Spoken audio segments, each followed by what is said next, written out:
2001 সালে 1 অক্টোবর একটা সংসদ নির্বাচন হয়েছিল বাংলাদেশে। তখন আমার ওয়াজ এত মানুষ শুনে না। আমি তখন ওয়াজ বিশ্রাই যে কোন জায়গায় ওয়াজ পাওয়া যায়। মাইকের আওয়াজ শুনলে আফসুস লাগে, আমার যদি দাওয়াত দিত কোদের ওয়াজ করে আইতাম। এখন তো ওয়াজে আমারে বিশ্রায়, তখন আমি ওয়াজ বিশ্রাইতাম। তো আমারে মুরাদনগর থেকে, কুমিল্লা মুরাদনগর নাম শুনছেন তো?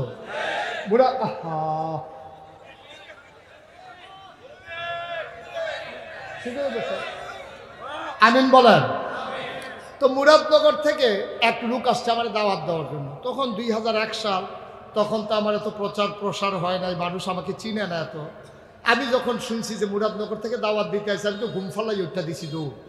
আমি গিয়া করলাম, ভাই কি দাওয়াত দিতে আসছি? আপনি বিশ্রাইতে আসছেন, দাওয়াত কি দিবেনি? কথাবার্তা সব শেষ। তো আমি জিজ্ঞেস করলাম, ভাইরা এই ভাই আপনি যে মুরাদনগর থেকে আসছেন, ওই যে 1 তারিখে যে নির্বাচন হইল কেমন হয়েছে? ওই হুজুর 1 তারিখে নির্বাচন কেমন হয়েছে যদি শুনেন আপনার একটা আফসোস লাগবে, ইস আমরা বাড়ি যদি মুরাদনগর হইতো। আমি কি মুরাদনগর বাড়ি করবো কইছি? আমার মুরাদনগর বাড়ি কি করবো? হুজুর আফসোসটা কইতে আছে। আমি কি আফসোস? রাইতের বাজে 2:30। কয়টা? কথা কয় না, কয়টা? রাইতের বাজে 2:30। এমন সময় এক লোক এসে দরজায় নক করছে। নক করার সাথে সাথে আমি লাভ দিয়ে উঠে গেছি। আমি কই এত রাইতে এক ডাকে উঠলেন কেমনে? ফাতলা ঘুম তো গাড়াটা দেই না, কারণ কোন সময় উঠা লাগে নির্বাচন সামনে। ফাতলা ঘুম উঠা লাভ দিয়ে উঠছি পরে। তো যিনি নির্বাচনে দাঁড়াইছে উনি 3টা 500 টাকার নোট আইনে আমার হাতে দিছে। ভাই এদিকে এদিকে মনোযোগ দেন না, আমার কথা সবটা শুনতে হবে। তো 3টা কত টাকার নোট? 500 টাকার নোট। 3টা 500 টাকার নোট এনে দিছে, বলছে যে নেন এই টাকাটা রাখেন। তাই বললাম কিসের? ওই লোকটা কইতে আছে। আমি তখন জিজ্ঞেস করলাম, ভাই এটা কিসের টাকা? আপনি কি আমার কাছে, আমি কি আপনার কাছে টাকা পাই? কয় না। কিছু কিনবেন? কয় না। তাহলে টাকা দিচ্ছেন কেন? আপনার তো দেখি দিন দুনিয়ার কোনো খবর নাই। আমাদের মুরাদনগরে প্রতি ভোট দাম উঠছে 500 টাকা। তা আপনার ঘরে হলো 3 ভোট, 3 পাঁচা 1500। ওই টাকাটা দিতে আসছিলাম। তা আমি কইলাম কি টাকা রাখছেন? ফিরসা বুজুরের দাওয়াত দিতে নাইছেন মাহফিল, ভোট বেচ্চা ঠেহা খান, এই কারবার করছেন? জি না হুজুর, আমি কি এই মানুষ নাকি? আমার দেখেন না কি সুন্দর মানুষ, আমি টাকা খাওয়াই না মানুষ। আমি আপনি কি কইছেন? আমি কইছি ও নির্বাচনের বাকি রয়েছে 1 সপ্তাহ। এত আগে যখন প্রতি ভোট 500 উঠছে, আগের রাইতে কত উঠে নাচাইয়া টেহা রাখতাম পারতাম না। নাউজুবিল্লাহ বলবেন না? আহারে মুসলমান, আহারে মুসলমান, আমরা ভালো মানুষ, আমরা ভালো মানুষ। আমি যদি এখন একজন লোকের বাপ উঠাইয়া গালি দেই, আপনি চিৎকার করে বলবেন হুজুর আপনাকে সম্মান করি, ভালো আছেন। আপনি মরা বাপ নিয়ে কথা বলবেন না, কথাটা আমারও লাগবে। আমারও যদি আপনি বাপ উঠাইয়া গালি দেন, এটা স্বাভাবিক। বাপ উঠাইয়া গালি দিলে আপনার কলজা এত লাগে, আর আপনি যে নিজে গিয়ে নিজের আব্বার নাম বদলাইয়া আসলেন, ওইটা কেমন হয়েছে? আপনি যখন জাল বুট দিতে গেছেন, আপনারা এজেন্ট জিজ্ঞেস করছেন আব্বার নাম কি? আপনার আব্বার নাম কুদ্দুস, আপনি না বলছেন আলমগীর। ঠিক কিনা কও? আপনি কুদ্দুসের ফুতে আলমগীর কইয়া ভোট দিয়ে আইয়া পড়ছে। আপনি কি ফুত রইছেন ওহনো কুদ্দুসের? আপনি কি মানুষ রইছেন নি? আপনি কোন জায়গায় গেছেন? নিজের বাবার নাম নিজে বদলাই ফেলেন।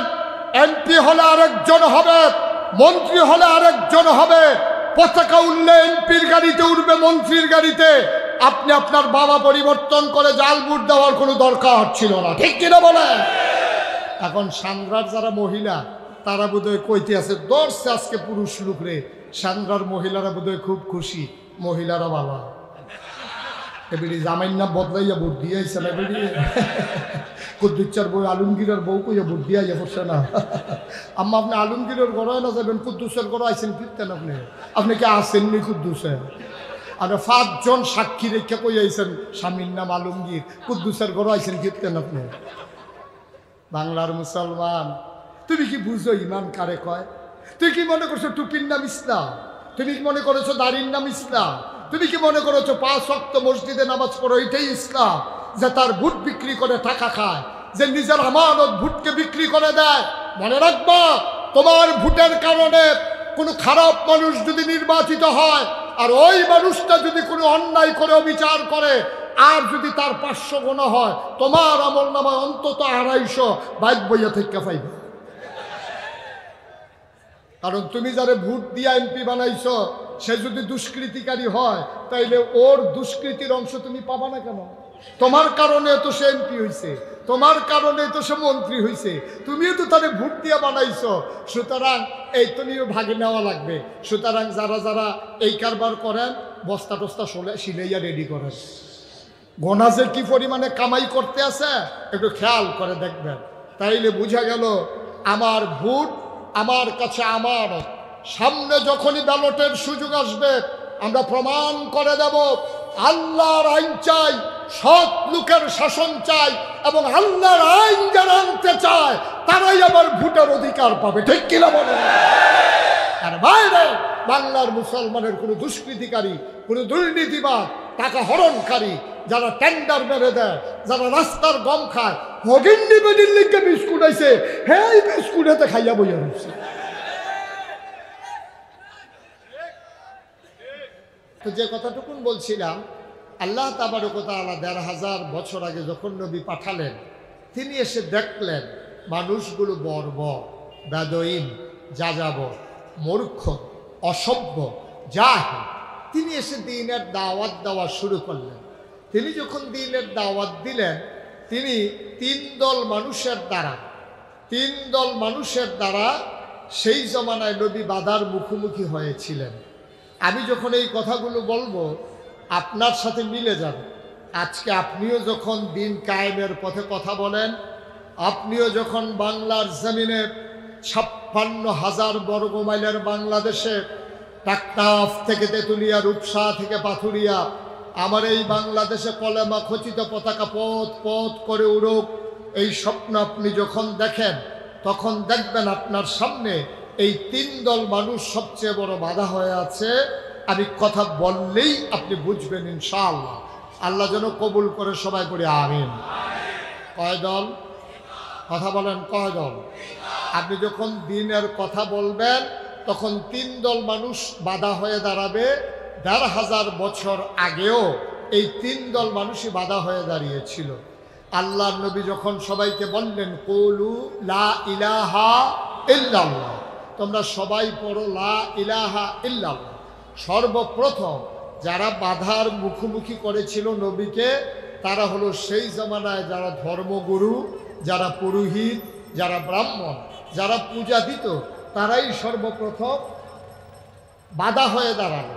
ওই জমানায় যারা ৩৬০টা দেবদেবী, আপনি কি করতেছেন?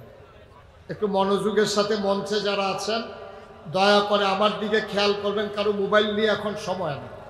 আর ওয়াজ এমন না যেটা মাটি কারণ এই কূপটা ডাবাইয়া দিলে চাক্কাটা বড় উঠবো, বিষয়টা এরকম না। সবাই মিলে দোয়া করলে হয়তো সবার জন্য দুই একটা কথা শোনা যাবে। সবাই মিলে দোয়া করেন, সবাই করেন আমিন। আল্লাহর কাছে দয়া চাই, আপনাদের কাছে দোয়া চাই, আল্লাহ যেন আমার মুখ দিয়ে সেই কথাগুলো বের করে দেন যেগুলো আমার জন্য দরকার এবং আপনাদের জন্য দরকার। সবাই পড়েন আমিন। তো যেই কথাটুকুন বলছিলাম, নবী যখন সবাইকে ডেকে বললেন তোমরা পড়ো লা ইলাহা, সবাই বলতে হবে লা ইলাহা। মঞ্চে যারা আছে তারা যে ঘুমাইছে না এই বেশি না, বালিশ দেওয়ার দরকার। সবাই বললেন লা ইলাহা। এই কথা বলার পরে সবাইকে এই কলেমার পতাকা তলে ঐক্যবদ্ধ হয়েছে। মানুষ হয়ে গেছে দুই ভাগ, একদল আল্লাহওয়ালা, আরেক দল শয়তানওয়ালা। একদল ফেরেশতার চাইতে উত্তম, আরেক দল জানোয়ারের চাইতে খারাপ। একদল জান্নাতি, আরেক দল জাহান্নামী। আমরা কি জাহান্নামী না জান্নাতি? জোরে বলতে হবে, জাহান্নামী না জান্নাতি? শয়তানওয়ালা না আল্লাহওয়ালা? নবী যখন দাওয়াত দিলেন মানুষগুলো দুই ভাগ হয়ে গেল, পুরা সেপারেশন। মাইনরিটি হয়ে গেল মুসলমান, মেজরিটি হয়ে গেল কাফের। নবী যখন ডাকলেন তখন সবাই মিলে দ্বীনের পতাকা তলে আসে নাই। নবী ডাকার পরে কিছু সংখ্যক মানুষ মাত্র আসলো, আর বাকি লোকগুলো নবীর বিরোধিতা করলো। এই নবীর বিরোধিতা যারা করেছে তাদের পক্ষেও যেমন আয়াত আছে, আবার নবীর পক্ষে যারা ছিল তাদের পক্ষেও আয়াত আছে। সুবহানাল্লাহ বলবেন না? যারা সেই জমানায় আল্লাহর দ্বীন মেনে নিয়েছে, নবীকে নবী বলে মেনে নিয়েছে, আল্লাহ বলছেন রাদিয়াল্লাহু আনহুম ওয়া রাদু আনহু, তাদের ব্যাপারে আল্লাহ খুশি, আল্লাহর ব্যাপারে তারা খুশি। সুবহানাল্লাহ বলবেন না? ওরা কারা? আবু বকর, ওমর, উসমান, আলী, তালহা, জুবাইর, আব্দুর রহমান ইবনে আউফ, সাদ ইবনে রাবিয়া, আব্দুল্লাহ ইবনে আব্বাস, আব্দুল্লাহ ইবনে মাসউদ, আব্দুল্লাহ ইবনে উমর, এই মানুষগুলো দুনিয়ায় থাকতেই তারা খবর পেয়ে গেছে। সুবহানাল্লাহ বলবেন না? এইরকম একদল হলো রাদিয়াল্লাহু তাআলা আনহুম ওয়া রাদু আনহু। আল্লাহ তাদের ব্যাপারে খুশি, আল্লাহর ব্যাপারে তারা খুশি। আর যারা আল্লাহর দিন মানল না, যারা আল্লাহর দিন গ্রহণ করল না, তাদের ব্যাপারে আল্লাহ কি বললেন? কোরআনে ঢোকার আগে মারদুদ, শয়তান থেকে ফানাহ চাই, যিনি রহমান যিনি রহিম, তার নামে চলো শুরু করি, সবাই পড়ি। আউযু বিল্লাহি মিনাশ শাইতানির রাজিম। বিসমিল্লাহির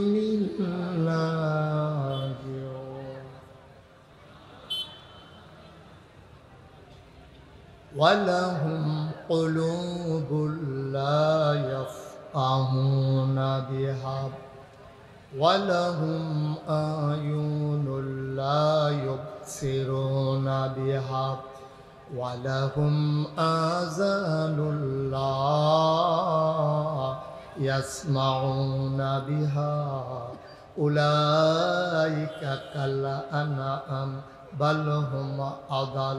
আল্লাহ কয়, হাজীগঞ্জের মানুষ, চাঁদপুরের মানুষ, শুনো শুনো শুনো, মন দিয়ে শুনো। ওয়ালাহুম কুলুবুল লা ইয়াফকাহুনা বিহা, দুনিয়ার ভিতরে একদল মানুষ আছে যাদের মন আছে বুঝে না। ওয়ালাহুম আয়ুনুল লা ইউবসিরুনা বিহা, তাদের চোখ আছে তারা দেখে না। ওয়ালাহুম আযানুল লা ইয়াসমাউনা বিহা, তাদের কান আছে তারা শুনে না।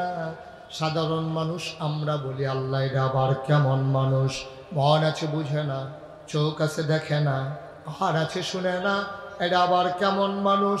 আল্লাহ কয়, আমি কি বলছি নাকি মানুষ? উলাইকা কাল আনআম, ওরা হলো চতুষ্পদ জানোয়ারের মতো। আমি বলি, আল্লাহ কি জানোয়ার? জানোয়ারেরও কিছু বোঝ আছে। দুপুরবেলা তুমি খাইতে বসেছ, ছোট্ট নাতি পাশে বসেছে, তুমি লুকমা দিয়েছ, নাতি সবগুলো ভাত আর খায় না, এটো করে দিয়েছে। মাছটা খেয়েছো, কাঁটাটা ফেলে দিয়েছ, গোশত খেয়েছো, হাড্ডি ফেলে দিয়েছ, একটু জুতা কাটা তুমি যখন দরজায় দিয়েছ, দুইজন মেহমান তোমার এই একটু জুতা কাটা খাবার জন্য বসে আছেন। কুকুর আর বিড়াল তোমার একটু জোটা কাটা খেয়েছে। কোন দুপুরে তুমি খাবার দিয়েছো তোমার মনেও নাই। কোনোদিন একটা ভাজা মাছের টুকরা দাও নাই, কোনোদিন একটা গোশতের টুকরা দাও নাই। তুমি যা খেতে পারো না ওদের জন্য তাই খাবার তোমার মনেও নাই। তুমি গরিব মানুষ, রাতের বেলা তুমি ঘুমিয়ে পড়েছো, মাঝ রাতে যখন তোমার প্রস্রাবের বেগ হয়েছে, তুমি বাথরুমে, টয়লেটে, ওয়াশরুমে যাওয়ার জন্য তুমি বের হয়েছ। তুমি গরিব মানুষ, তোমার অ্যাটাচড বাথরুম নাই, তোমার বাথরুম একেবারে সামনে বাড়ির আঙ্গিনায়, দরজা খুলে বদনা হাতে নেবা।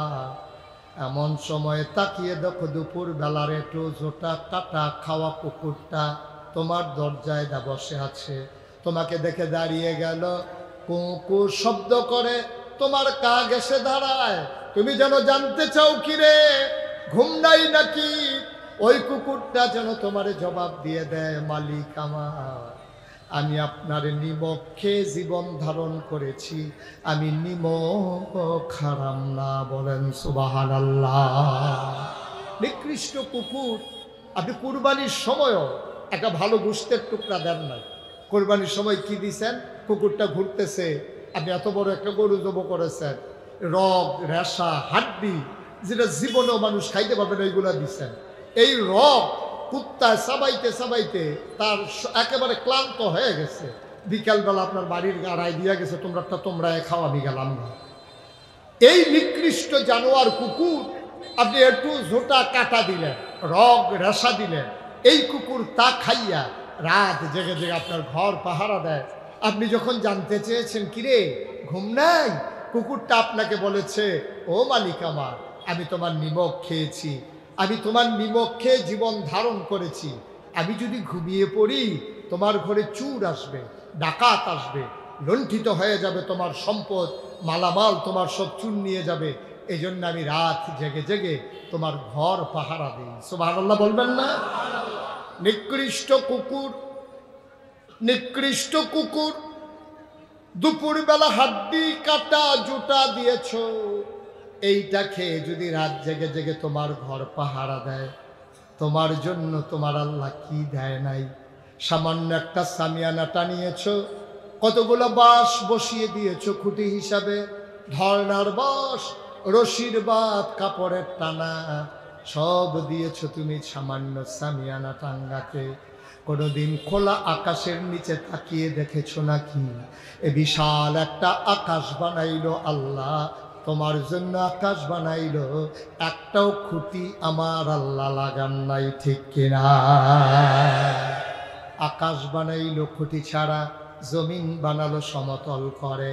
পৃথিবী যেন হঠাৎ করে নড়ে চড়ে না উঠে, জায়গায় জায়গায় প্যারেক বসাই দিল। তুমি যদি বলো প্যারেক কই, আমি বলবো মাটির নিচে। তুমি যদি বলো প্যারেকের মাথা কই, আমি বলবো খাগড়াছড়ি, বান্দরবন, রাঙ্গামাটি, ময়নামতি, ক্যান্টনমেন্ট। ঘুরে ঘুরে দেখো, ওই যে দেখো পাহাড়। আল্লাহর কোরআন বলে এইগুলা পাহাড় না, এইগুলাই প্যারেকের মাথা। বলো সুবহানাল্লাহ। আকাশ দিল খুঁটি ছাড়া, জমিন দিল সমতল করে, পাহাড় বানালো প্যারেকের মাথা করে। শুধু কি তাই? কলু কলু বেগে বয়ে যাওয়া নদী, নদীর ভিতরে পানি, পানির ভিতরে মাছ, নদীর কিনারে গাছ, গাছের ভিতরে ফুল, ফুলের পরে ফল, নারিকেল গাছের মাথায় ডাব, ডাবের ভিতরে শরবত, আখের ভিতরে রস। সুবহানাল্লাহ কয় না? সব তোমার আল্লাহ দিল, সব তুমি খাইলা, সব তোমারই জন্যে। ওই কুকুর তার মালিক চিনল, রাত জেগে জেগে তোমার ঘর পাহারা দিল। তুমি সব পাইলা, তুমি সব খাইলা, সব তোমার জন্যে। অথচ রাত, সারা রাত ধরে তুমি ঘুমাও, সারা রাত তুমি ঘুমাও। ফজরের আজান যখন পড়ে গেল, মসজিদের মিনার থেকে তোমাকে ডাকলো, আসসালাতু খায়রুম মিনান নাওম। তুমি ডাক শোনার পরে বিদেশি ছেলের পাঠানো কম্বল গায়ে দিয়া, মুড়ি দিয়া তুমি ঘুমাও। কুত্তায় তার মালিক চিনল, তুমি তোমার মালিকই চিনলা না, ঠিক কিনা?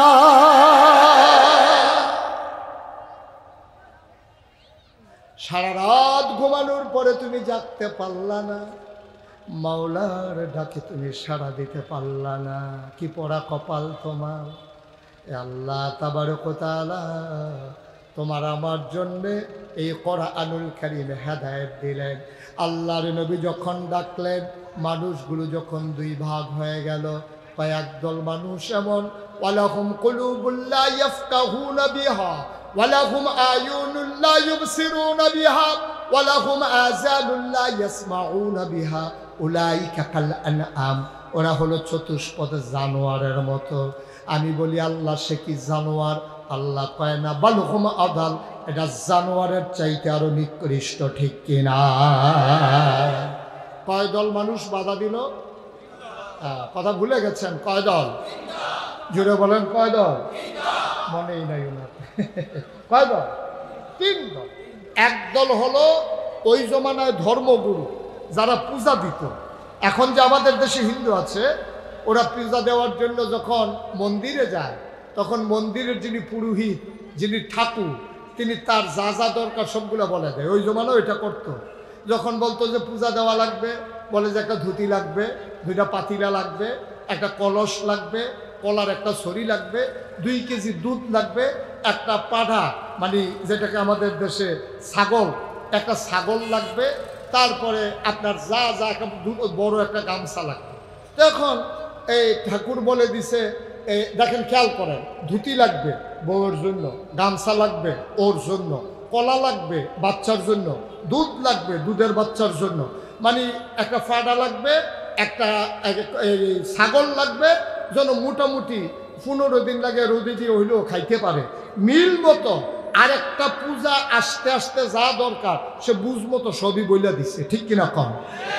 এখন নবী যখন বলতেছে লা ইলাহা, এখন যে ব্রাহ্মণ, যে পুরোহিত, যে পূজা দেয়, সে তো বুঝে ফেলছে যে এখন যদি এক আল্লাহর দিন কায়েম হয়ে যায়, তাহলে দেবদেবী বাদ, পূজাও বাদ, ছাগলও বাদ, খাসিও বাদ, পাড়াও বাদ, ধুতিও বাদ, গামছাও বাদ, কলাও বাদ, দুধও বাদ, আমার সব গেছে।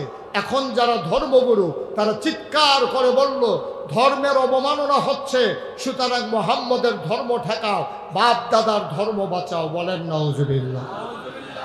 আজ যখন ইসলামের কথা বলা হয়, একবিংশ শতাব্দীর সূচনা লগ্নে গোটা বিশ্বকে যখন বলা হয় কম্পিউটারাইজড, গোটা বিশ্ব যখন গ্লোবাল ভিলেজ, যখন ওই সান্দ্রা থেকে ডাক দিলে আমেরিকা শোনা যায়, আমেরিকা থেকে ভিডিও কলে মাকে দেখা যায় সান্দ্রায়, সেই জমানায় এসেও যখন আল্লাহর জমিনে আল্লাহর দ্বীনের কথা বলা হয়, তথাকথিত মুসলমান নামদারি যারা ওই মাজারের ভিতরে পূজা দেয়, যারা মাজারের ব্যবসা করে, পিরালির নাম দিয়ে মানুষের ঈমান হরণ করে, ওই মানুষগুলো আজকে ইসলামের কায়েমের পথে সবচেয়ে বড় বাধা হয়ে দাঁড়ায়। ঠিক কিনা বলো?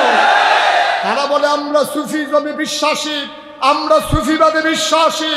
আমি বলেছি ইসলামের কোন রূপ নাই, ইসলাম ইসলামী, যা আল্লাহর জমিনে 1000 বছর আগে আমার নবী কায়েম করে দেখিয়ে দিয়েছেন, ওই ইসলামে আমাদের জন্য ইসলাম। মনে রাখবা, তোমার মন মতো ইসলাম হবে না, ইসলামের মন মতো তোমাকে হতে হবে। ঠিক কিনা বলো?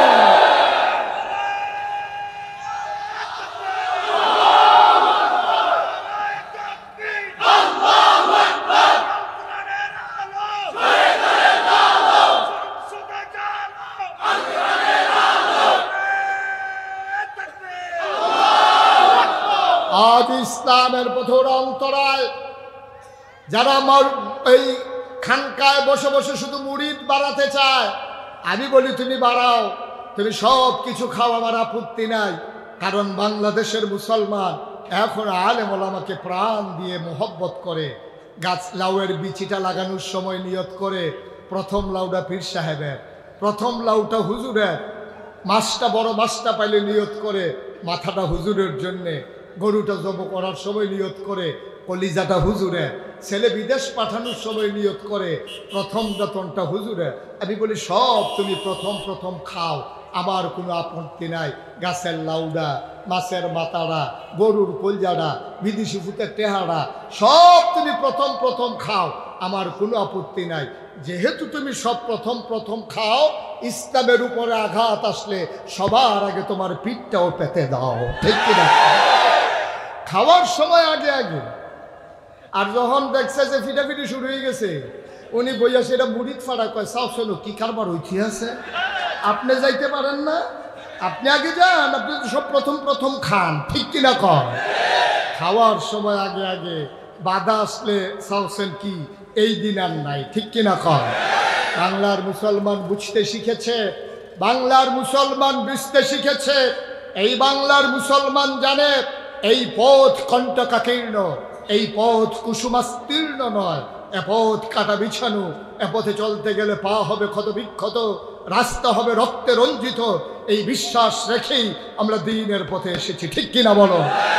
আমরা জানি এই পথে চলতে গেলে টিটকারি হবে, মস্করা হবে, এই পথে চলতে গেলে মামলা হবে, হামলা হবে, জেল জুলুম নির্যাতন হবে, প্রয়োজনে জীবন দেওয়া যাবে, ঈমান দেওয়া যাবে না। রাজি আছো কিনা হাত তুলে দেখা।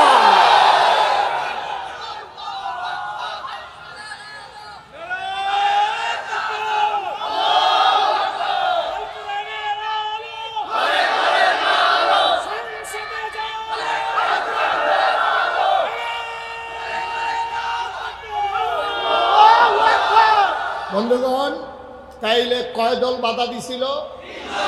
কয় দল? নবীর জমানায় যেই দল ছিল এই জমানায় এই দল আছে নাকি নাই? লেবাস বদলাইছে, দল হেইডে। বোতল বদলাইছে, আর বোতলের উপরে স্লিপ বদলাইছে। আগে উপর দিয়া লেখা ছিল মদ, এখন উপর দিয়া লাগছে দুধ, কিন্তু ভিতরে কারবার হেইডে। ঠিক কিনা কও? আল্লাহ যেন হেফাজত করে। সবাই পড়ো আমিন, জোরে পড়ো আমিন। যারা মাজারকে পুঁজি বানাইয়া, দরবারকে ইনকামের সোর্স বানাইয়া তোমরা যারা কামাই রোজগার করতে চাও, আমি বলি লজ্জা থাকা দরকার। তোমার হাত আছে, পা আছে, নাক আছে, মুখ আছে, চোখ আছে, লেখাপড়া করেছো, সুস্থ সবল মানুষ, অটো চালাইলে 500 টাকা কামাই করো না, মাটি কাটলেও হাজিরা 500 টাকা পড়ে, সিএনজি চালাইলে 1500 টাকা কামাই করা যায়। তুমি খানকায় বসে থাকো, ভগিন্ডি বেডি ইন্ডিয়া টেহা দেয়, রিক্সাওয়ালায় টাকা দেয়, সেই টাকা তুমি খাও, তোমার লজ্জা না? লজ্জা থাকা দরকার। তোমার উচিত মানুষের পাশে দাঁড়ানো, আর তুমি মানুষের কাছে এইটা শিখছো। এই সবসময় খালি হাত এমনি থাকে, কেডাই জানি ঘুরাই দিছি, আবার ঘুরে গেছে। হাত ফাটতে ফাটতে অভ্যাস খারাপ হয়ে গেছে। নাউজুবিল্লাহ কন। কয় দল গেল? কয় দল রয়ে গেল? কয় দল? 2 নম্বর, তৎকালীন জমানায় ইসলামের বিরোধিতা করলো ওরা যারা ছিল পুঁজিপতি। সুদের কারবার ছিল যাদের, যারা পুঁজিপতি ছিল, টাকার পাহাড় গড়েছিল, চক্রবৃদ্ধি সুদ যারা চালু করেছিল, সুদের উপরে যারা সুদ চালু করেছিল, তারা চিন্তা করে দেখলো ইসলামের বিধান জাকাত যদি কায়েম হয়ে যায় তাহলে আমার জমানো টাকাগুলো জাকাত ফান্ডে চলে যাবে। সুতরাং আমি ইসলামের বিরোধিতা না করলে, ইসলাম কায়েম হয়ে গেলে আমার জমানো সম্পদ থাকবে না। এই জন্য তারা বলল টাকা দাও, ইসলাম ঠেকাও। ঠিক কিনা কম? টাকা নাও, ইসলাম ঠেকাও। করলো ওরা তাই।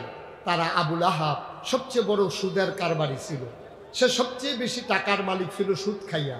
আল্লাহ নবী যখন বললেন, কেউ যখন সাহস করে না নবীর গায়ে হাত উঠানোর জন্য, সাফা পাহাড়ের কিনারে নবী যখন দেশবাসীকে ডাকলেন, আবু জেহেল রুখে রুখে গেল, মারতে গেল, ঘুষি নিয়ে গেল, কিন্তু সাহস করল না। আবু জেহেল চিন্তা করেছে মোহাম্মদের আব্বা আবদুল্লাহ নাই, কিন্তু মোহাম্মদের গায়ে যদি আমি আঘাত করি, মোহাম্মদের চাচা যারা আছে ওরা যদি ফিরেই একটা কইরা দেয়, কয়টা কইরা? একটা কইরা দেয়, তাহলে অবস্থা কাহি। তারে 2 জনে ধরে রাখছে, সে খালি ছেড়ে দে করতে আছে। আমি কই যে যখন দেখবেন যে 2 জনে মারামারি করছে, কেউ রে কেউ ধরেন না, একটু ছেড়ে দেন, 2 জনে 2টা খাইয়াই হোক বুঝবো মাইর কাটতে। কারণ আমাদের দেশে দললেই কাজ্যাটা জমে বেশি, আর ধরুন না যদি বেরিয়ে তো কাজ্যা কারে কয় বেরিয়ে তো তাদের ইচ্ছাতে তো জানে ছুটতে দেবো, ছুটে না। আবুল আহাব যখন দেখলো কেউ বিরোধিতা করে না, কেউ আঘাত করে না নবীর গায়ে, পাথর হাতে নিয়ে নবীর গায়ে ঢিল মারলেন, জঘন্য একটা গালি দিলেন, ইয়া মোহাম্মদ তাব্বালাক, ও মোহাম্মদ তোমার ধ্বংস হোক। নবী শুনে চোখের পানি চলে আসলো, আহারে আমার আপন চাচা আবুল আহাব, আমার আব্বা আব্দুল্লাহ আজকে নাই, আমার এত বড় গালিটা দিল। আব্বা যদি থাকতো তাইলে আব্বা প্রতিবাদ করতো, আমি তো চাচার মুখে মুখে কথা বলতে পারি না। নবী মাথা নিচু করে উঠে আসলেন। নতুন সাহাবা যারা তারা জানতে চাইলেন, ইয়া রাসূলুল্লাহ আপনি কি কোনো বিচার দেবেন না? আমরা কি প্রতিবাদ করব না? আমরা কি আঘাত করব না? নবীজি বললেন, ওরা মেজরিটি, আমরা মাইনরিটি, আমরা সংখ্যায় কম, আঘাত করার সময় আসে নাই, একদিন সময় আসবে, সেদিন কড়ায় গন্ডায় জবাব নেওয়া হবে, ঠিক কিনা? গত 2-3 বছর আগেও, 2-3 বছর কি 4 মাস তো হয় না এখনো, না 4 মাস আগেও আমরা দেখেছি মসজিদের মিম্বারগুলোতে ওলামায়ে কেরাম যখন দ্বীনের সঠিক কথাগুলো বলতেন, পরের সপ্তাহে এসে দেখেন চাকরি নাই, ঠিক কিনা বলেন? মাহফিলের মঞ্চগুলোতে ওলামায়ে কেরাম যখন কোরআনের তাফসীর করতেন, আমরা দেখেছি তথাকথিত রাজনৈতিক নেতৃবৃন্দ ওই আলেমকে বেয়াজ্জতি করে তার সামনে থেকে মাইক কেড়ে নেওয়া হয়েছে। আমরা বলেছি যেদিন গেছে একেবারেই গেছে। মসজিদের মিম্বারে যদি বাধা আসে আর মাহফিলের মঞ্চে যদি বাধা আসে, আগের দিন নাই, বাধা আসবে তো লড়াই হবে, ঠিক কিনা বলেন? জবাব দেওয়া হবে সমানে সমান। আগের দিন আর নাই, বাধা দিতে আসবে তো প্রতিহত করা হবে, ঠিক কিনা বলেন? আবার নবীরা যখন তারা পাথর মারল আবুল আহাব, কথা কি মনে আছে? কাফেরারা, এই যারা নতুন মুসলমান, তারা বলতেছে, ইয়া রাসূলুল্লাহ আপনাকে এমন করে গালি মারলো, ইয়া মোহাম্মদ তাব্বালাক, আর পাথর ছুঁড়ে দিল আপনার দিকে, আপনি কি কিছুই বলবেন না? নবী বললেন, কে বলেছে বলবো না? আমার একটা জায়গা আছে বিচার দেওয়ার মতো, সুবহানাল্লাহ বলবেন না? এটা হাজীগঞ্জ থানা না, এটা কুমিল্লা জজ না, নিম্ন আদালত না, হাইকোর্ট না, সুপ্রিম কোর্ট না, আপিল বিভাগ না, আমি যার দরবারে বিচার দেই তিনি হইলেন আহকামুল হাকিমিন। বলো সুবহানাল্লাহ। এই দরবার কার? কথা কয় না কার? দরবারে বিচার দিলে বিচার পাওয়া যায় না কি যায় না?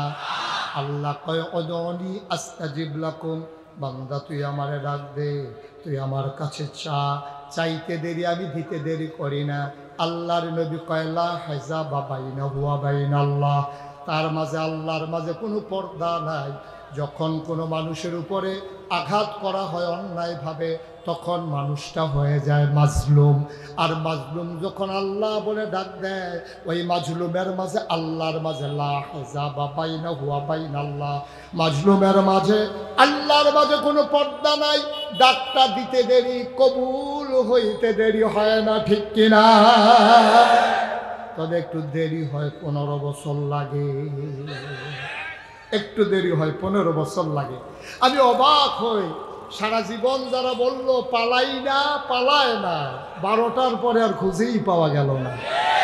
যেই মানুষটা সারাটা বছর কইল খেলা হবে খেলা হবে, খেলা শুরুর আগেই প্লেয়ার ভেঙে গেছে, ঠিক কিনা? কেমন খেলোয়াড়, খেলা শুরু হওয়ার আগেই তাকে ওনারে খুঁজে পাওয়া যায় না। ফলাফলে গোল দিতে দিতে দিতে দিতে গিতে দড়ি শেষ, কিন্তু খেলা আর শেষ হয়। কথা বলতে ওজন রেখে বলা লাগে। সে মনে করছে বাচ্চাগুলা মানুষগুলা কিছু বুঝে না, তার অজান্তে আমার যুবকেরা যে ওই সিনা টান টান করে পাহাড়ের মতো দাঁড়িয়ে থাকতে জানে। পুলিশ অফিসার যখন বলে যে গুলি করি একটা পরে একটা, আর নড়ে না। ওই যুবক যে বাংলাদেশে তৈরি হয়ে গেছে ওরা জানে না। ওরা জানে না কেমন করে আমার আবু সাইদ সিনা টান টান করে দাঁড়িয়ে যায়। ওরা জানে না কেমন করে আমার মুগ্ধ পানি পানি বলে পিপাসার্থ মানুষের কাছে দাঁড়ায়। ওরা জানে না বাংলার যুবক জীবন দিতে জানে, অন্যায় মেনে নিতে পারে না, ঠিক?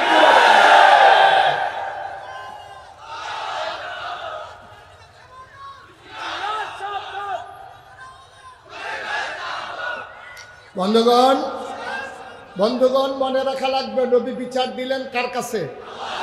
কথা কি মনে আছে? বিচার আদালত কি ছোট না বড়? এখানে কি আপিল করার সুযোগ আছে? একেবারে আহকামুল হাকিমিন। বিচার যখন দিলেন, বিচার পাওয়া যায় না কি যায় না? নবীজি, আবু বকর, আলী, যারা নতুন নতুন, বেলাল, ওসমান, যারা নতুন নতুন ইসলাম গ্রহণ করেছে, সবার মন খুব খারাপ। নবীর গায়ে আঘাত করলো, অথচ গায়ে লাগেনি, কিন্তু এত বড় গালিটা দিল। বিচারের জানি কি উপায় হবে। হঠাৎ করে নবী মুচকি হাসলেন। সুবহানাল্লাহ বলবেন না? নবী মুচকি হাসলেন। সবাই অবাক বিস্ময়ে তাকিয়ে রইল। এই বেদনার্থে, এই করুণ সময়ে তিনি হাসলেন কেন? নবী যখন হাসলেন, বললেন ওয়ালাইকুম আসসালাম রাহমাতুল্লাহ। সবাই চমকে উঠলো, থমকে দাঁড়ালো। সবাই আশ্চর্যান্বিত হয়ে গেল। কেউ তো সালাম দেয়নি, নবী কার সালামের জবাব দিল? নবীজি বললেন, জিবরাইল এসে গেছে রে সাহাবারা। সুবহানাল্লাহ কয় না?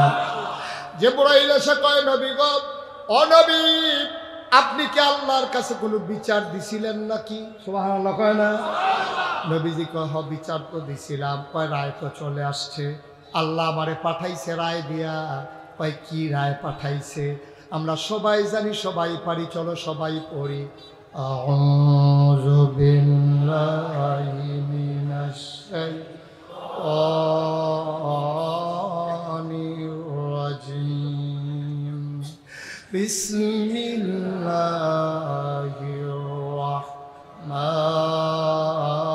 রাহমানির রাহিম। তাব্বাত ইয়াদা আবি লাহাব ওয়া তাব, মা আগনা আনহু মালুহু ওয়া মা কাসাব, সায়াসলা নারান যাতা লাহাব, ওয়া ইমরাআতুহু হাম্মালাতাল হাতাব, ফি জিদিহা হাবলুম মিন মাসাদ। সুবহানাল্লাহ কয় না? গালি কি দিয়ে দিছিল মনে আছে আপনাদের? বলছিল, ইয়া মোহাম্মদ তাব্বান। সুবহানাল্লাহ বলবেন না? আল্লাহ ওই শব্দটারে খুব পছন্দ করে রাখা দিস। তুমি যেই শব্দ দিয়ে গালি দিছ, এই শব্দ দিয়ে বিচারের রায় আসছে। আবুল আহাব বলছিল ইয়া মোহাম্মদ তাব্বান্না, হে মোহাম্মদ তোমার ধ্বংস হোক। আর আল্লাহ কয় তাব্বাত, ধ্বংস হয়ে গেছে। সুবহানাল্লাহ বলবেন না? ধ্বংস হয়ে গেছে। ইয়াদা, দুই হাত, আবি লাহাব, আবু লাহাবের ওয়াতাব, এমন ধ্বংস হইছে ট্রমা সেন্টারে নিতে পারবা, হাড় ভাঙ্গা কবিরাজের বাড়িতে নিতে পারবা, বাঁশের ছড়ি বাঁধতে পারবা, ভিতরে পাতা দিয়া বাদ দিতে পারবা, এমন গোড়া ভাঙ্গা ভাঙছে এই হাত আর জোড়া লাগবে না। বলো সুবহানাল্লাহ। এবার প্রশ্ন আছে। প্রশ্ন হলো আবু লাহাব ঢিল মারছিল কয় হাতে? কথা কয় না দেখি। ঢিল মারছিল কয় হাতে? তা আল্লাহ এটা কি কইল? কয় তাব্বাত ইয়াদা, ধ্বংস হয়ে গেছে দুই হাত। তা এক হাতে ঢিল মারছে, এটারে যা ইচ্ছা তা করুক, কাম লাগলে কুবাইয়া টুকরো টুকরো করে আলো, কাম লাগলে ট্রাকের চাকর উঠে দিয়ে দে। কিন্তু ঢিল মারছে এক হাতে, এই ধ্বংস হবে দুই হাত, এটা কেমন অবিচারের মতো মনে হয় না? এটা তো ন্যায় বিচার মনে হয় না। মুফাসসিরিনে কেরাম কয় তোমার বুদ্ধি আল্লাহ চলে না।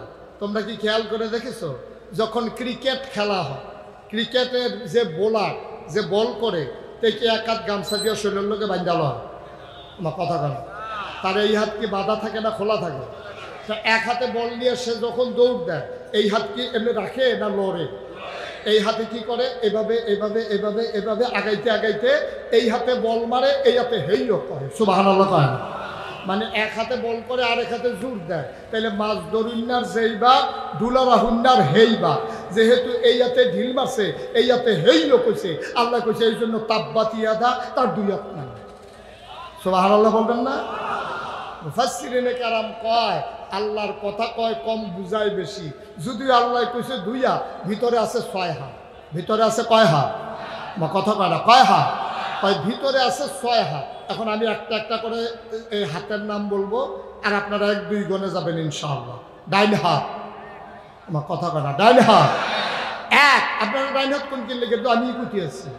ডাইন হাত, বাম হাত, দুনিয়া, আখিরাত, ছেলে মেয়ে বউ, সম্পদ। কয়টা হয়েছে? আল্লাহ কইছে তাব্বাত ইয়াদা, ধ্বংস হয়ে গেছে 2 হাত। মুফাসসিরিনে কেরাম ভিতরে আছে 6 হাত। আবার বলি, ডাইন হাত, বাম হাত, দুনিয়া, আখিরাত, ছেলে মেয়ে বউ, সম্পদ। আসলেও তো তাই। বাংলাদেশের লোক হুবহু মিলে গেছে, মনে হয় যেন 5 আগস্ট 6 তারিখে এই আয়াত নাজিল হয়েছে। ঠিক কিনা কও? মনে হয় যেন 5 তারিখে গেছে, 6 তারিখে আয়াত নাজিল হয়েছে। আল্লাহ কয় এই তোর 6 হাত শেষ, তোর 6 হাত শেষ, তোর দুনিয়াও শেষ, তোর ডাইনাতও শেষ, তোর বামাতও শেষ, তোর আখিরাতও শেষ, তোর দুনিয়াও শেষ, তোর টেহা পয়সা যা ছিল এইটিও শেষ, তোর বউও শেষ, দাঁড়িয়ে ছিল এইটিও শেষ। ঠিক কিনা কও? তোর সবই শেষ। মনে হয় যেন 6 তারিখে আয়াত নাজিল হয়েছে। এটাই কোরআনের বৈশিষ্ট্য। সুবহানাল্লাহ বলবেন না? সময়ে সময়ে কোরআন আপনার সাথে মিলে যাবে। এটাই হচ্ছে ইসলাম, এটাই হচ্ছে কোরআন। এই মানুষগুলো যখন চলে গেল, তাদের সম্পদগুলো কাজে লাগলো না। আমি গতকালকে সোশ্যাল মিডিয়ার সুবাদে দেখছিলাম যে আমাদের একজনের একটা বাড়ি, বাংলু বাড়ি গাজীপুরে, ওটাকে এত সুন্দর করে ওরা বানাইছে। এখন দরজাগুলো খুলে নিয়ে গেছে, জানালাগুলো নিয়ে গেছে। এখন ওইখানে কেউ ছাগল লইয়া যায়, কেউ এই বাচ্চা লইয়া ঘুরে, কেউ বাদাম খায়, ফলাফলে ক্রিকেট খেলে, কেউ ফুটবল খেলে। ওই তাব্বাত ইয়াদা। তোর জিনিস তোর কোনো ব্যবহার করতে দেব না, তোর ধ্বংস করে দেব। এই বাচ্চাগুলোকে বসাই দেন তুমি তারে। সবাই কোন আমিন, জোরে কোন আমিন।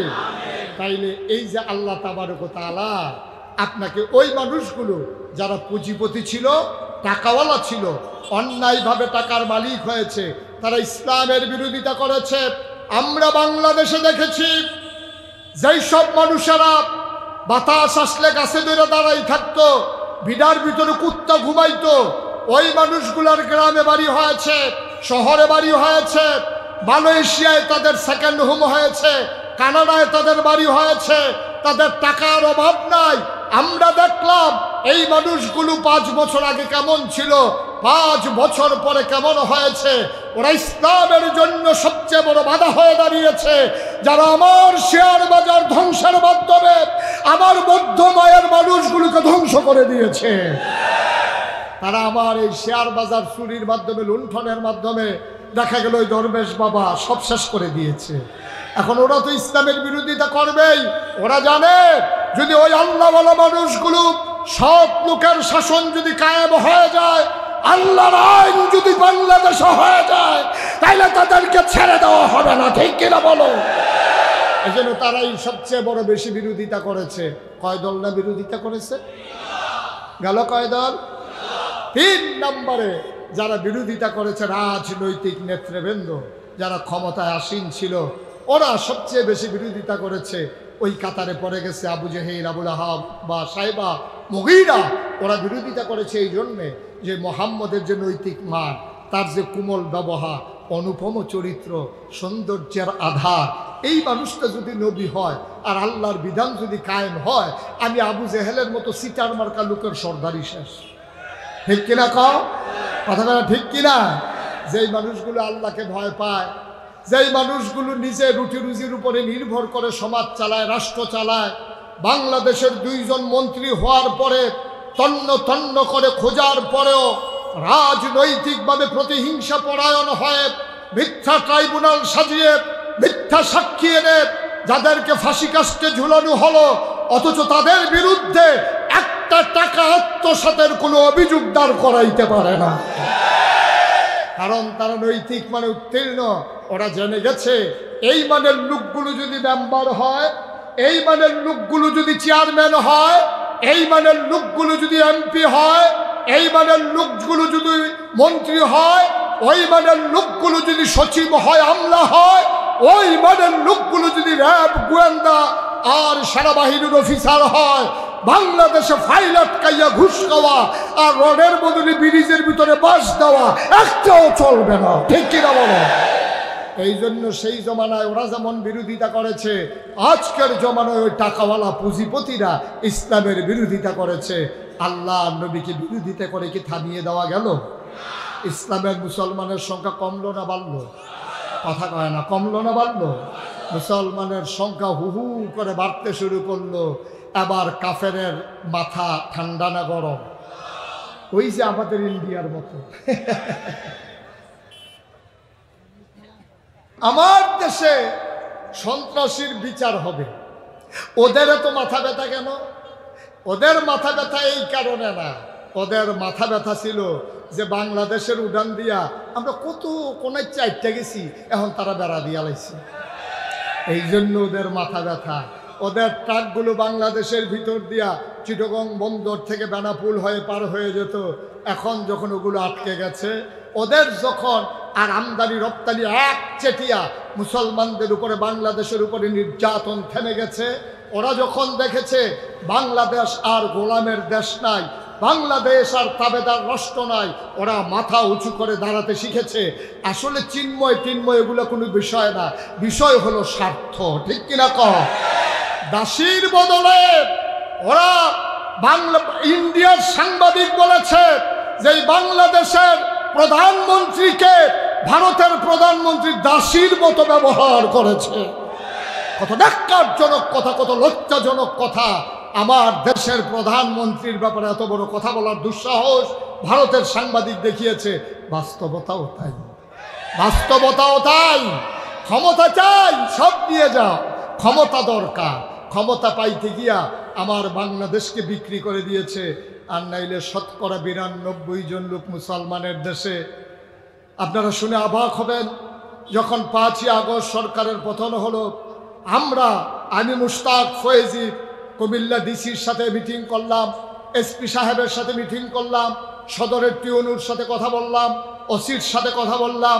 আমি হিন্দুদের কাছে মন্দিরে মন্দিরে আমরা ওলামায়ে কেরাম গেলাম, আমরা তাদেরকে এনশিওর করলাম যে আপনারা নিশ্চিন্তে থাকবেন, একটা ফুলের টোকা পড়বে না। আমাদের ছেলেগুলোকে বসিয়ে দিলাম। রাত্র 2:30টা পর্যন্ত আমি ঘুরে ঘুরে মন্দিরের নিরাপত্তা বিধান করলাম। তোমরা আমাদেরকে বিনিময়ে এটাই দিলা। আমরা তোমাদের মন্দিরগুলোকে দেখে রাখলাম, তোমাদের দোকানগুলোকে আমরা চেয়ে রাখলাম। আর সেই 8% না কয়েকজন তোমরা 4-5 জন, ওরা তোমরা মিলে আমার স্বাধীন বাংলাদেশে চিটাগঙ্গের সেই আদালতের ভিতরে তোমরা আমার মুসলমান অ্যাডভোকেট সাইফুল ইসলাম আলিফকে দিবালুকে সড়ক পথে ফেলে তোমরা দাও দিয়া কুপাইয়া আমার আলিফকে তোমরা হত্যা করেছো, ঠিক কিনা বলো? আমরা তোমাদেরকে আশ্রয় দিলাম। বাংলাদেশের হিন্দুরা মায়ের গর্ভে শিশু যেমন নিরাপদ থাকে, বাংলাদেশের হিন্দু এর চাইতে বেশি নিরাপদ আছে, ঠিক কিনা বলো? বাংলাদেশের হিন্দুরা টেরে পায় নাই কই আছে, কোনো আক্রমণ হয় নাই। পুরা গ্রামে, আমার গ্রামে মাত্র একটা হিন্দু ঘর আছে, মাত্র একটা। আমি তারে জিজ্ঞাইছিলাম, রে তোরে যদি মাজ্ঞানো রাখ্যা আমরা 10,000 ভুটান না গাইস সকলে একটা ফুল দিলে তোর কি অবস্থা হইব? কই হুজুর আমি আস্তে করে আকাশের দিকে উড়া যায়। আমরা তো এটা করি নাই। আমরা তো তার নিরাপত্তা বিধান করেছি। কোনো দুষ্ট প্রকৃতির মানুষকেও আমরা তার বাড়ির দিকে উঁচু করে তাকাতেই দেই নাই। তার মায়ের ইজ্জত আবরুর উপরে আমরা আঘাত করি নাই। অথচ তোমরা পাগলের মতো বাংলাদেশে সন্ত্রাসী কার্যক্রমে ধরা পড়েছে, তার বিচার করতে যাওয়াতে তোমরা সংখ্যালঘু ট্যাগ লাগাই দিছ। আমরা কি বুঝি না মনে করছো? মনে করেন, আরো সহজ করে বলি, আমাদের এই জাফর ভাই কই? আচ্ছা, মনে করেন আমার আদরের শরীফ, এই শরীফকে 3 জন ছেলে মারতে আসতেছে। খুব খেয়াল করেন, চিকন কথা, কয়জন? কথা কেন, কয়জন? শরীফরে মারার জন্য 3 জন আসছে। আসার পরে এর ভিতরে একটা এতিম ছেলেও আছে। মারতে যে আসছে 3 জন, এর ভিতরে একটা এতিম বাচ্চা আছে। তেও মনে করছে ফিটা যখন দেবো 2টা দিয়াই খারাপ কি, হেতে রঙে রঙে গেছে শরীফের ভাই। তখন শরীফের ভাইতে 15-20 জন বাড়িয়ে যখন দৌড়ান দিছে, এখন এই 3টার ভিতরে যখন ফিটা শুরু করছে, এতিম কি ফিটার ভিতরে পড়ছে না বাইরে পড়ছে? এখন সবাই হাঁটতে কি কয়, শরীফে তো ভালো মানুষ, তো এতিম ফলার আর এমনি ফিডর। শরীফ কি এতিম ফলারে ফিরছে না সন্ত্রাসীরে ফিরছে? ফিডা শুরু হইলে এতিম হইয়া যাও, আর ফিডা দেওয়ার সময় তুমি দাঁত হইয়া যাও। কারবার কি? তোমরা বাংলাদেশের হিন্দুরা তোমরা যদি সুন্দর মতো থাকো আমাদের তা আপত্তি নাই। তোমরা যখন মানুষের উপর আক্রমণ করতে চাও তখন সংখ্যালঘু থাকো না, যখন তোমাদের বিরুদ্ধে মামলা হয় তখন তোমরা সংখ্যালঘু হয়ে যাও, ঠিক কিনা কও? বাংলাদেশের সংখ্যালঘুরা নিরাপত্তায় আছে, নিশ্চিন্তে আছে। কোনো সংখ্যালঘুর উপরে বাংলাদেশে আক্রমণ হয় নাই। যতগুলো আক্রমণ হয়েছে, যতগুলো মামলা হয়েছে, সবগুলো হয়েছে সন্ত্রাসীর বিরুদ্ধে, ঠিক কিনা বলো? আপনার বাড়িতে মেহমান আসছে, আপনার বাড়িতে এক মেহমান ছেলে বেড়াইতে আসছে, আর আপনি 5 ওয়াক্ত নামাজ মসজিদে গিয়ে পড়েন। ফজরের নামাজ পড়ে আইসা দেখেন আপনার ছেলেরাও ঘুমায়, মেহমানও ঘুমায়, আপনার আর সহ্য হয় না। আর আমার ঘরে আমি 5 ওয়াক্ত নামাজি মসজিদ কমিটির সভাপতি, আমার ফুতায় তোরা ল্যাব গায়ে দিয়ে শীতের ভিতরে ঘুমাইবি নামাজ না পড়িয়া, আমার কি আর ইজ্জত থাকে? উনি ফিডা শুরু করছে, ফিডার ভিতরে মেহমানও পড়ছে। মেহমানের লাভ 2 টাকা, মেহমান। এখন বাজারও মানুষে কইতে আছে, হাজি সাহেব তো খারাপ মানুষ, মেহমানদের সহ ফিডে। হাজি সাহেব মেহমান পিটায় না, বেনামাজিরে পিটে, ঠিক কিনা বলো? সুতরাং কায়দা মতো কথা বললে হবে না। হাজি সাহেব একটা মেহমানকেও পিটায় নাই, মেহমানকে আদর করে দেশি মুরগি খাওয়াইছে, আর যখন ফিটা শুরু করছে বেনামাজিরে পিটা শুরু করছে, ঠিক কিনা কও? কথা বলতে তো মজা, বড় আনন্দ করে কথা বলো। এই বাংলাদেশে আমরা জানতে চাই কোন জায়গায় কোন মন্দির আক্রমণ হয়েছে, আমাদেরকে তালিকা দাও, আমাদেরকে তালিকা দাও। আমরা সরজমিনে তদন্ত করব। সরকারের প্রশাসন লাগবে না, গোয়েন্দা লাগবে না। বাংলাদেশের 18 কোটি জনতা, এক একজন এক একটা গোয়েন্দা, ঠিক কিনা বলো? বাংলাদেশে কোথাও আক্রমণ হয় না। আক্রমণ হয়েছিল সরাই, কিরাই। কথা ঘুমাই গেছেন নাকি আপনারা? ব্রাহ্মণবাড়িয়া সরাইল, এটা পত্রিকাতেও আসছে। কালীগড়ে নাকি বারবার আগুন ধরাই দেয়, ওইখানে আবার আমার কিছু মুরিদ আছে। এই ঘটনার পরে আমি গেলাম, ওইখানে মাহফিল দিলাম যে আমি আসতেছি, তোমরা রেডি হও। সবাই রেডি করলো, মাহফিলের আয়োজন করলো। আমি ওইখানে গিয়ে জিজ্ঞেস করলাম, এই সারাটা বছর তোমরা একসাথে থাকো, তো হিন্দু মন্দিরে আগুন লাগাইতে গেছে কেন? হুজুর আমরা আগুন লাগাই নাই, আপনার কাছে, আপনার তো আপনার মুরিদ, আমরা সত্যি করে বললাম কোনো মুসলমান আগুন লাগায় না। তো লাগাইছে কে, ধরতে পারছো? জি হুজুর ধরতে পারছি। কেমনে ধরছো? কই যে হুজুর প্রতিদিন যখন আগুন লাগায়, চিন্তা করলাম আগুনটা লাগায় কে? ধরার জন্য আমরা বুস্তেঙ্গি দিয়া দড়ি টড়ি নিয়া ওই মন্দিরের উপরে আম গাছ আছে, ওই গাছের উপরে বসে রয়েছি সন্ধ্যার পর। রাতে তো আগুন ধরায়, সন্ধ্যার পরে উঠে বসে রয়েছি আর অপেক্ষায় আছি কখন দেখি আগুন ধরাইতে আসে। মাঝরাত যখন পার হয়ে গেল, আমরা নির্ঘুম রাত কাটাই অপেক্ষা করতেছি। হঠাৎ করে দেখলাম দুইটা লোক আস্তে করে মন্দিরের দিকে আগাইতেছে, কালীঘরের দিকে আগাইতেছে। গিয়া কালীঘরের কাছে গিয়া যেই মাত্র দিয়া সোলাই বাড়ি মারছে আগুন ধরাবে, লাফ দিয়া গাছের থেকে পড়ে গেলাম। আঞ্জা দিয়া সবজিরে ধরলাম, ফিসমোড়া বান দিয়া বানলাম, লুঙ্গি খুললা দেখি একটারও মুসলমানই কোথাইছে না।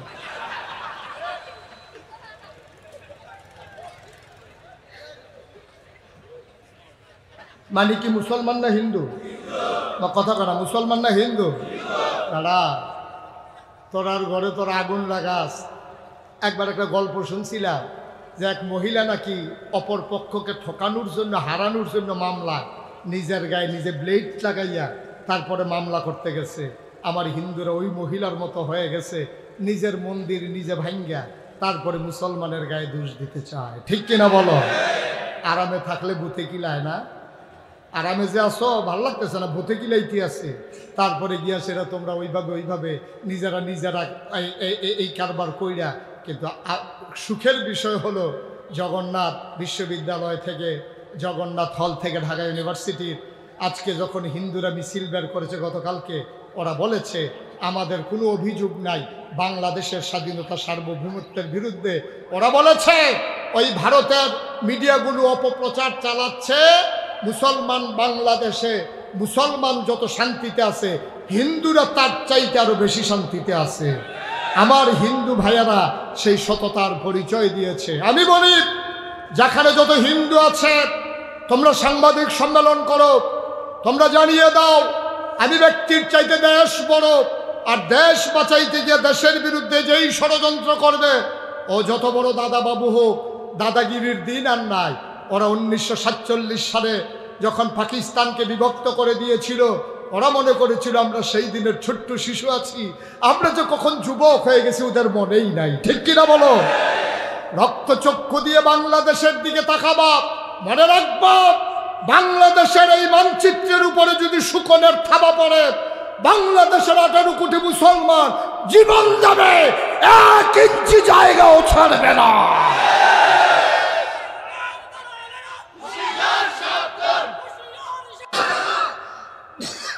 সবাই পড়ে না আমি? তাহলে কয় দল মানুষ? 3 দল। যখন বিরোধিতা করলো, নবী থেমে গেছেন, নবী চুপ মেরে গেছেন, নবী দেশ সাইডে বাইকে গেছেন, ঘরের ভিতরে বন্দী হয়ে গেছেন, নবী দল সাইডে দিচ্ছেন না। আল্লাহ নবী দিনের দাওয়াত দিতেই আছেন। কাফেরের আবার মিটিং করলো, এখন কি করা যায়? সবাই মিলে সিদ্ধান্ত নিল, চলো আপোষ সফায় চলে যাই, চলো আপোষ নামায় চলে যাই। সব কাফেরারা মিলে নবীর দরজায় এসে দাঁড়ালেন। নবীজি দেখে বললেন, আহা কি সৌভাগ্য আমার, মক্কার সকল নেতারা আমার ঘরের দরজায়, আহলান সাহলান মারহাবা, মোস্ট ওয়েলকাম, আমার ঘরে আপনাদেরকে স্বাগত। নবী পানি দিলেন, ওরা হাত মুখ ধুয়ে নিলেন। নবী খুরমা খেজুর দিলেন, গাওয়া দিলেন, নবীজি এই ছাগলের গোশত দিলেন, রুটি বানিয়ে দিলেন, কিশমিশ দিলেন, আনার দিলেন, সবাই মন মতো করে খাইল। নবীজি জিজ্ঞেস করলেন, চাচারা কেন এসেছিলেন? কয় যে তোমার সাথে একটু জরুরি পরামর্শ। কয় তোমরা যে যা শুরু করলা, তুমি বাবা তোমার তো আচরণ ভালো, এই যে একটা খাওয়া দিলা, অনেকদিন হয় এরকম একটা খাওয়াই, সব দিক দিয়ে তো তোমার ভালো, চেহারাও ভালো, হাসিও সুন্দর, ব্যবহারও নম্র, সম্মান করতে শিখেছ, সব ঠিক আছে, তুমি আল আমিন, তুমি সাদেক, সব ঠিক আছে। কিন্তু বাবা ওই যে ধর্মের মুখে চুনকালি মাখাইতেছ, এই দেবদেবীর বিরুদ্ধে কথা বলতেছ, তোমার জন্য একটা কথা নিয়ে আসছি না, 3টা জিনিস তোমাকে দেব। কয়টা? আহা ঘুমাই গেছেন সব? কয়টা? কথা কয় না, কয়টা? তোমারে 3টা জিনিস দেব, তুমি চুপ মেরে যাবা। কয় কি কি দিবেন? আচ্ছা তাইলে আমাদের কথা বলি। হ্যাঁ, আপনারা যখন বলবেন তখন আমি আর বলবো না, আবার আমি যখন বলবো আপনারা আবার বলবেন না, আমিন বলবেন না। কয়টা জিনিস দেবে? আবার কাফেরেরা কয় 1 নম্বরে যত টাকা চাও টাকা দেব, যত টাকা চাও আবার সামনে বস্তায় ভরে টাকা জমা করে রাখবো, যতক্ষণ মন চায় নেবা, শর্ত হইল এক আল্লাহর কথা আর বলা যাবে না। আপনার কি রাজি নাকি? টাকা পাইলে চুপ মেরে যাবেন? আপনি তো এই কারবার আগে করছেন, তো এই কারবার তো আগে করছেন। টাকা পাইয়া যে আপনারা কি ঘটনা ঘটাইছেন সেই কথা বলেন। উনি যে ঘুরা বসা লাগবে বুঝে নাই, ঘুরা বসেন আমার দিকে। নিয়ম হয়েছে, এটা মাহফিলে আইন হয়েছে। হ্যাঁ, আইন মানে না, রাষ্ট্রবিরোধী। মার হাবা কয় না, জোরে কয় না মার হাবা। টাকার কাছে আমরা বিক্রি হই নাকি হই না? হই। অথচ নবীজিকে বলছে কাবার সামনে সব টাকা জমা করে রাখবে, যতক্ষণ মন চায় নেবে। নবী কি রাজি হয়েছে? কিন্তু আমার দেশে তো রাজি হয়ে যায়। 2001 সালে 1 অক্টোবর একটা সংসদ নির্বাচন হয়েছিল বাংলাদেশে। তখন আমার ওয়াজ এত মানুষ শুনে না। আমি তখন ওয়াজ বিশ্রাই, যে কোন জায়গায় ওয়াজ পাওয়া যায়। মাইকের আওয়াজ শুনলে আফসুস লাগে, আমার যদি দাওয়াত দিত কোদের ওয়াজ করে আইতাম। এখন তো ওয়াজে আমারে বিশ্রায়, তখন আমি ওয়াজ বিশ্রাইতাম। তো আমারে মুরাদনগর থেকে, কুমিল্লা মুরাদনগর নাম শুনছেন তো?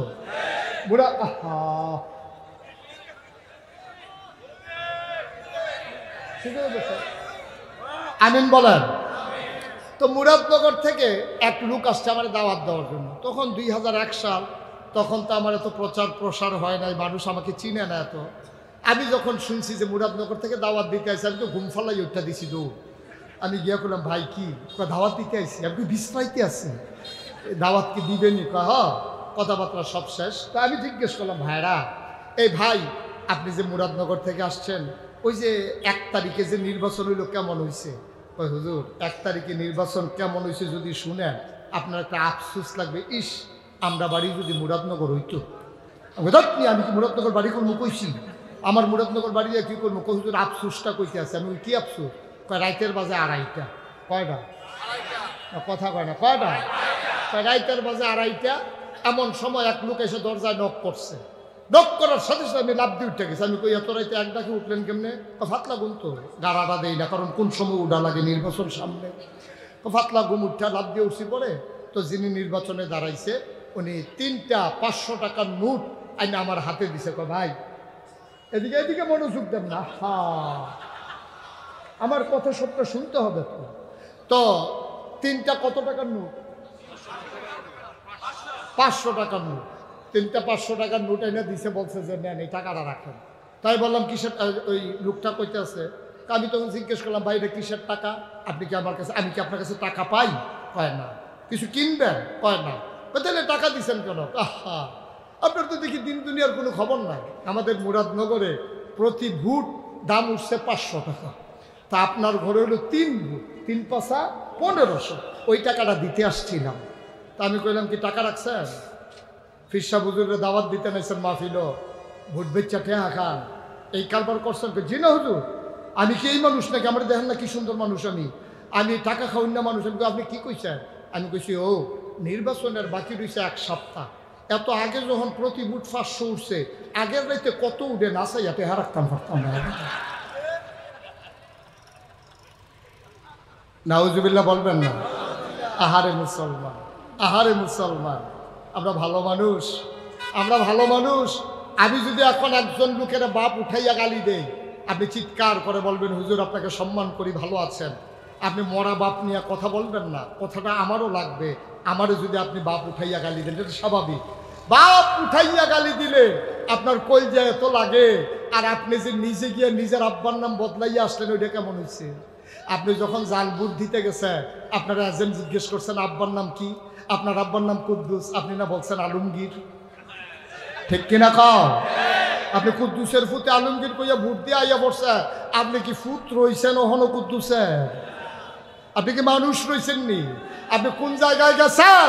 নিজের বাবার নাম নিজে বদলাই ফেলেন। এমপি হলে আরেকজন হবে, মন্ত্রী হলে আরেকজন হবে, পতাকা উঠলে এমপির গাড়িতে উঠবে, মন্ত্রীর গাড়িতে। আপনি আপনার বাবা পরিবর্তন করে জাল ভোট দেওয়ার কোনো দরকার ছিল না, ঠিক কিনা বলে? এখন সান্দ্রার যারা মহিলা তারা বোধহয় কইতে আছে দর্শে আজকে পুরুষ লোক রে। সান্দ্রার মহিলারা বোধহয় খুব খুশি, মহিলারা বাবা এবারে জামাইর নাম বদলাইয়া ভোট দিয়ে আইসে না। এবারে কুদ্দুচ্চার বউ আলমগীরের বউ কইয়া ভোট দিয়ে আইয়া পড়ছে না। আম্মা আপনি আলমগীরের গড়ায় না যাবেন, কুদ্দুসের গড় আইসেন ফিরতেন। আপনি কি আসেননি কুদ্দুসে? আর 5 জন সাক্ষী রেখে কই আইছেন স্বামীর নাম আলমগীর কুদ্দুসের ঘর আইছেন কীর্তেন আপনি। বাংলার মুসলমান, তুমি কি বুঝো ইমান কারে কয়? তুই কি মনে করছো টুপির নাম ইসলাম? তুমি কি মনে করেছো দাড়ির নাম ইসলাম? তুমি কি মনে করেছো 5 ওয়াক্ত মসজিদে নামাজ পড়ো এটাই ইসলাম? যে তার ভোট বিক্রি করে টাকা খায়, যে নিজের আমানত ভোটকে বিক্রি করে দেয়। মনে রাখবা, তোমার ভোটের কারণে কোনো খারাপ মানুষ যদি নির্বাচিত হয়, আর ওই মানুষটা যদি কোনো অন্যায় করে অবিচার করে, আর যদি তার 500 গুনাহ হয়, তোমার আমল নামায় অন্তত 250 বাইক বইয়া থেকে পাইবে। কারণ তুমি যারে ভোট দিয়া এমপি বানাইছো, সে যদি দুষ্কৃতিকারী হয়, তাইলে ওর দুষ্কৃতির অংশ তুমি পাবা না কেন? তোমার কারণে তো সে এমপি হয়েছে, তোমার কারণে তো সে মন্ত্রী হয়েছে, তুমিও তো তাদের ভোট দিয়া বানাইছো। সুতরাং এই তো নিয়ে ভাগে নেওয়া লাগবে। সুতরাং যারা যারা এই কারবার করেন, বস্তা টস্তা সিলাইয়া রেডি করেন। গোনা যে কি পরিমাণে কামাই করতে আছে একটু খেয়াল করে দেখবেন, তাইলে বোঝা গেল আমার ভোট আমার কাছে আমার। সামনে যখনই ব্যালটের সুযোগ আসবে, আমরা প্রমাণ করে দেব আল্লাহর আইন চাই, সৎ লোকের শাসন চাই, এবং আল্লাহর আইন যারা আনতে চায় তারাই আবার ভোটের অধিকার পাবে। ঠিক কিনা বলে? আর বাইরে বাংলার মুসলমানের কোনো দুষ্কৃতিকারী, কোনো দুর্নীতিবাদ, টাকা হরণকারী, যারা টেন্ডার মেরে দেয়, যারা রাস্তার গম খায়, হগিন্নি বেডির লিখে বিস্কুট আইছে, হ্যাঁ বিস্কুট হাতে খাইয়া বইয়া রয়েছে।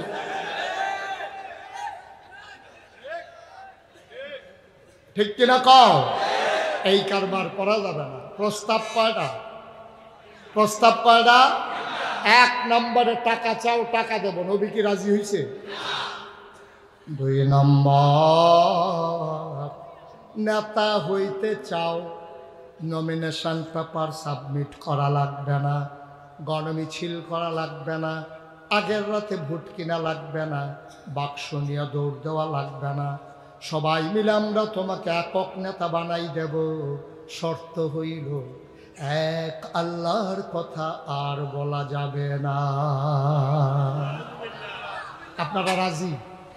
নবী আর রাজি হবে কেন? আপনারাই রাজি হন না। শর্ত গেল কয়টা? 3 নম্বর, সুন্দরী সুরসী কুমারী যুবতী কন্যা দেব। যতজন মন চাই বিয়ে করবা, নাকের ফুল, কানের দুল, গলার মালা, হাতের বালা লাগবে না, বেনারসি কাথান লাগবে না, তোমার কাবিন নামার টাকা দেওয়া লাগবে না, মোহরানা লাগবে না, মেয়ের বাবার জন্য লুঙ্গি কিনা লাগবে না, মেয়ের মায়ের জন্য শাড়ি কিনা লাগবে না, শালা শালির জন্য 3 পিস হাফ প্যান্ট কিনা লাগবে না। যতজন মন চাই বিয়ে করবা, শর্ত হইল এক আল্লাহর কথা আর বলা যাবে না। কয়টা দফা?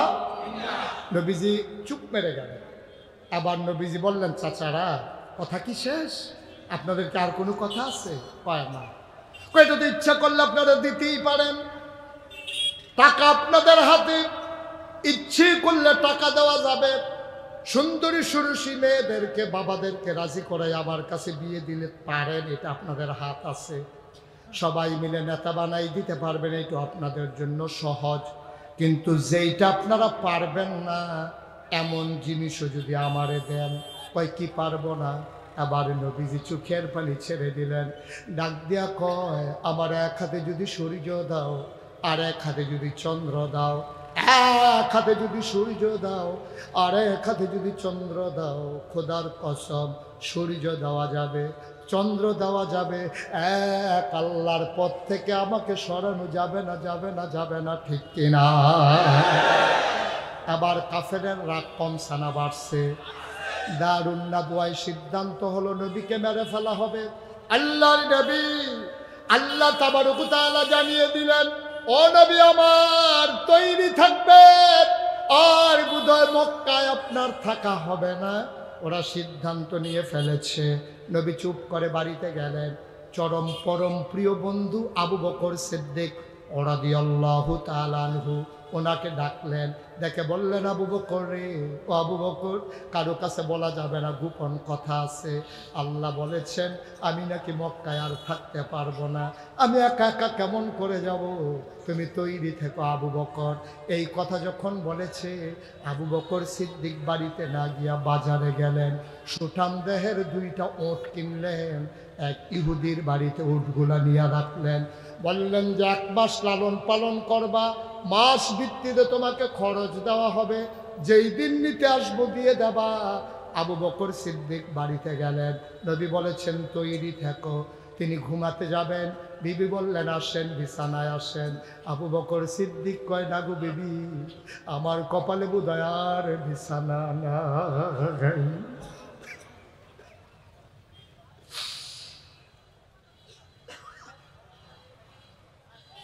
ওই লোকটারে বসাই দেন তো, ওই যে মাঝে দিয়ে হাঁটতেছে, বসাই দেন। আমিন বলেন। এখন আর উঠা যাবে। 33 বছর মুস্তাক হয়ে যে মাহফিল করে, দেশে দেশের বাইরে 33 বছর ধরে মাহফিল করি, মাহফিলে কদম দিলে মাহফিলের ওজন বুঝি। আজকে মন সাক্ষী দিয়েছে, তোমাদের সেন্দ্রার মাহফিল আল্লাহ কবুল করে নিয়েছে। এই কবুল হওয়া মাহফিল আর উঠা যাবে না। একটু আব্বার জন্য দোয়া করতেই হবে, আম্মার জন্য দোয়া করতেই হবে। যার যার যার আব্বার জন্য শেষে দোয়া করবা, এখন আর উঠা যাবে না। একবারে চুপ মেরে বসে থাকেন, যারাই হাঁটতে চায় টান দিয়ে বসাই দেবেন।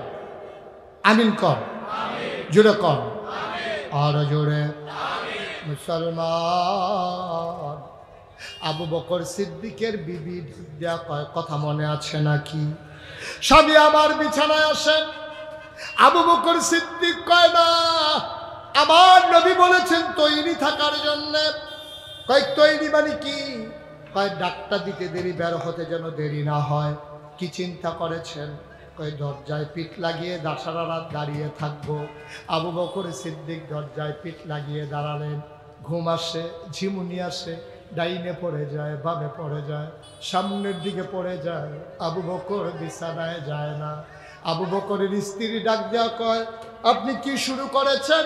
আপনি তো অসুস্থ হয়ে যাবেন। আবু বকর সিদ্দিক ডাক দেওয়া কয়, দিদি গো, আমি অসুস্থ হয়ে যেতে পারবো, এইটা সহজ, কিন্তু আমি আমার নবীর কষ্ট দিতে পারবো না। ঠিক ঠিক ঠিক ঠিক। আল্লাহর নবী একদিন দরজায় আসলেন।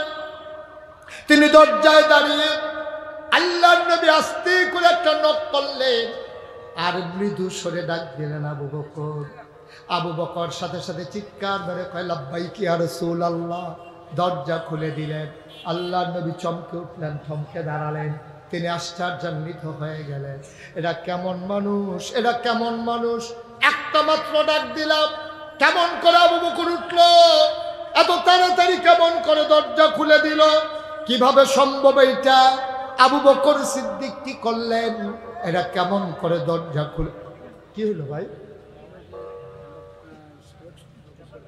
ওকে, ঠিক আছে, বসিয়ে দেন। আমিন বলেন। আহা, ওকে, ফাইন। আজকে আমাদের একজনকে, ওনার পরিচয় কি? ইঞ্জিনিয়ার মুমিনুল হক সাহেব, জেলা বিএনপির সাবেক সভাপতি, জেলা বিএনপির সাবেক সভাপতি। জি, ঠিক আছে, okay, fine, okay, thank you, most welcome. সবাই পড়েন আমিন। আহলান সাহলান মারহাবা। মাহফিলের পক্ষ থেকে আপনাকে সুস্বাগতম। আমিন বলেন। ঠিক আছে, মনোযোগ ঠিক আছে?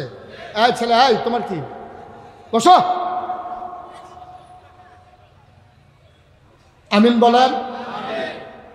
আবু বকর সিদ্দিক দরজা খুলে দিলেন, কথা মনে আছে নাকি?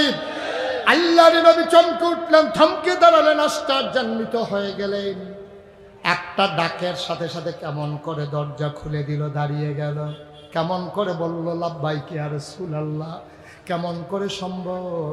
আবু বকর সিদ্দিক যখন দরজা খুলে বের হলেন, আল্লাহর নবী ডাক দেখো, আবু বকর রে, তুই কি ঘুমাস না? আল্লাহ আবার আবু বকর কই, ইয়া রাসূলুল্লাহ, যেই দিন আপনি বলেছিলেন তৈরি থেকো, ওই দিনের পর থেকে আমি আবু বকরের পিঠ আর বিছানায় লাগে না। বলো চলো যাই মদিনার দিকে। খেয়াল করে দেখেন, নবীর জন্ম মক্কায়, শৈশব মক্কায়, তারুণ্য মক্কায়, যৌবন মক্কায়, বিয়ে করলেন মক্কায়, নিজের বাড়ি মক্কায়, শ্বশুর বাড়ি মক্কায়, মেয়ে বিয়ে দিলেন মক্কায়, বেয়াইর বাড়ি মক্কায়, ব্যবসা করলেন মক্কায়, লেনদেন করলেন মক্কায়, মানুষের সাহায্যে এগিয়ে আসলেন মক্কায়। আল্লাহ নবী থাকতে পারলেন না মক্কায়। ও সেন্দ্রার মানুষ, ও হাজীগঞ্জের মানুষ, আমরাও তো ইসলাম মানি, আমরা তো চাঁদপুরের মানুষ, ইসলাম মানার কারণে কুমিল্লা যাওয়া লাগে নাই। কুমিল্লার মানুষ, ইসলাম মানার কারণে চাঁদপুর আসা লাগে নাই। অথচ আল্লাহর নবীর মতো মানুষ ওই ইসলাম প্রচার করার কারণে মক্কায় থাকতে পারেন নাই, চলে যাওয়া লাগলো মদিনায়। ঠিক কিনা? আমরা আপোষ করে ফেলেছি, আমরা আলু মার্কা মুসলমান হয়েছি। গুস্তর দিলেও খাডে, সুটকির দিলেও খাডে, আমরা আপোষের ভিতরে চলে গেছি। অথচ নবীজি পারলেন না, যেই নবীজি এত মর্যাদার নবী, এত সম্মানের নবী, যার ব্যাপারে আল্লাহ বলেছেন যে রাহমাতুল লিল আলামিন ওয়া মা আরসালনাকা ইল্লা রাহমাতুল লিল আলামিন, নবী হচ্ছেন রহমত এই জগতের জন্য, যার ব্যাপারে আল্লাহ বলেছেন ফাবিমা রাহমাতিন মিনাল্লাহি লিনতা লাহুম ওয়ালাউ কুনতা ফাজ্জান গালিজাল কলব লানফাদ্দু মিন হাওলিক ফাআফু আনহুম ওয়াস্তাগফির লাহুম ওয়াশাবিরহুম ফিল আমর ফাইযা আযামতা ফাতাওয়াক্কাল আলাল্লাহ ইন্নাল্লাহা ইউহিব্বুল মুতাওয়াক্কিলিন। এই দয়ার নবী, মায়ার নবী থাকতে পারলেন না মক্কা, চলে যাওয়া লাগলো মদিনা। আবু বকর সিদ্দিক বললেন, ইয়া রাসূলুল্লাহ, আপনি একটু চুপ করে দাঁড়ান, আমি আসতেছি। রাতের আধারে নিকশ কালো অন্ধকারে তিনি দুইটা ওট নিয়ে আসলেন, একজন পথ প্রদর্শক নিয়ে আসলেন। চলেন মদিনার দিকে রওনা করি। যাবেন তিনি মদিনায়, হাঁটা দিলেন নবী উল্টা দিকে। সুবহানাল্লাহ বলবেন না? মনে করেন যাওয়ার কথা উত্তরে, উনি হাঁটতেছেন দক্ষিণে। আবার আবু বকর সিদ্দিক কয়, গুস্তাকি মাফ কর দিজিয়ে, বেয়াদবি মাফ করবেন ইয়া রাসূলুল্লাহ, আপনি কি মদিনার রাস্তা ভুলে গেছেন? আমরা তো উত্তরে যাব, আপনি দক্ষিণে কেন যাচ্ছেন? আর নবীজি মুচকি হাসি দিয়া কয়, আমি বুঝে শুনেই যাচ্ছি, আমি যা বুঝি তুমি তা বুঝো না। আল্লাহ আমাকে যা বুঝায় তোমারে বুঝায় না। কারণ আমাকে যখন ঘরে গিয়ে দেখবে আমি নাই, ওরা মদিনার রাস্তায় তালাশ করবে। এই জন্য আমি উল্টা দিকে হাঁটলাম, যেন তালাশ করে ওরা না পায়। তিনি উত্তর যখন ওই মদিনার উল্টা দিকে হাঁটলেন, কিছু দূর যাওয়ার পরে পূর্ব আকাশে সূর্য হেসে উঠেছে, আলোতে ভরে গেল, উদ্ভাসিত হয়ে গেল গোটা পৃথিবী। আবু বকর সিদ্দিক চিৎকার করে কয়, নবী গো, আমরা বোধহয় আবার ধরা পড়ে যাব। আল্লাহর নবী কয়, টেনশনের দরকার নাই, আমরা দুইজন না, আমাদের সাথে আল্লাহ আছে। কি ওভার কনফিডেন্স, কি ওভার কনফিডেন্স! আত্মবিশ্বাস কারে কয়? আত্মবিশ্বাস কারে কয়? আমরা দেখেছি বাংলাদেশের মুসলমানরা যতই ইমানদার যেমনই হোক, হয়তো আমরা ওই সাহাবাদের মতো হতে পারিনি, নবীর জমানায় মানুষের মতো হতে পারিনি, তারপরও আমরা দেখেছি ওই বাংলাদেশের সীমান্তে, ওই রৌমারিতে, বুড়িমারিতে যখন ওই বিএসএফ আক্রমণ করেছিল বিডিআরের উপরে, তখন বিডিআর দেখিয়ে দিয়েছিল মুসলমান কেমন করে সত্য করে দাঁড়াতে জানে। ঠিক কিনা বলো? আমরা তো সেই মুসলমান দাদা, আমাদেরকে চোখ রাঙ্গাও, আমাদেরকে চোখ রাঙ্গাও। সংখ্যায় আমাদেরকে কম মনে করো, মনে রাখবা শিয়ালের 500 বছর, সিংহের 1 রাত্র। ঠিক কিনা বলো? তোমাদের মতো শিয়াল মার্কা কাফের বেদিন দিয়া আমরা তো তোমাদেরকে দিয়ে 15-20টা দিয়ে আলি বলি না। ঠিক কিনা গাও? এইরকম প্রমাণ হয়েছে না? মুসলমানেরা যুদ্ধের ময়দানে গিয়েছে, সবাই যখন মেসওয়াক করতেছে, দাঁত মাজতেছে, এটা দেখেই কাফের দৌড় দিছে, কয় মনে হয় যেন কামড়াই এই খাইয়া ফেলবে, যেমনি দাঁত ধারাইতে আছে। মুসলমান টয়লেটে যাওয়ার জন্য লম্বা লাইন ধরেছে, বিশাল লম্বা লাইন। কি নবীজি কেমন সমরবিদ, কেমন যুদ্ধবিদ, কেমন বুদ্ধিজীবী! তিনি বললেন, চুলাগুলো কমিয়ে দাও, টয়লেটগুলো বাড়িয়ে দাও, খাবার খাবা কম, টয়লেটে যাবে মানুষ বেশি। এবার কয়েকটা টয়লেট দেওয়া হলো, লম্বা করে মানুষ সকালবেলা যখন লাইনে দাঁড়ালো, কাফেরারা তখন চিন্তা করলো টয়লেটে আইতেছে এইরকম, ঘরে জানি কিরকম, পলাতক হয়ে গেছে। এটাই তো মুসলমানদের ইতিহাস। ঠিক কিনা বলো? আল্লাহর নবী ডাক দিয়া বললেন, আবু বকর, ও আবু বকর, দেখো কোথাও কোনো গুহা পাওয়া যায় নাকি? দিনের আলোতে আমরা ধরা পড়ে যাব। গুহা পাওয়া গেল, সাউর গুহা। আবু বকর সিদ্দিক বললেন, ইয়া রাসূলুল্লাহ, গুহা পাওয়া গেছে। নবী ঢুকতে গেলেন, আবু বকর সামনে হাত ছড়িয়ে দাঁড়ালেন, বললেন, নবী আমার, আপনি গুহায় আগে ঢুকবেন না। কয়, কেন? আমি আগে ঢুকবো না কেন?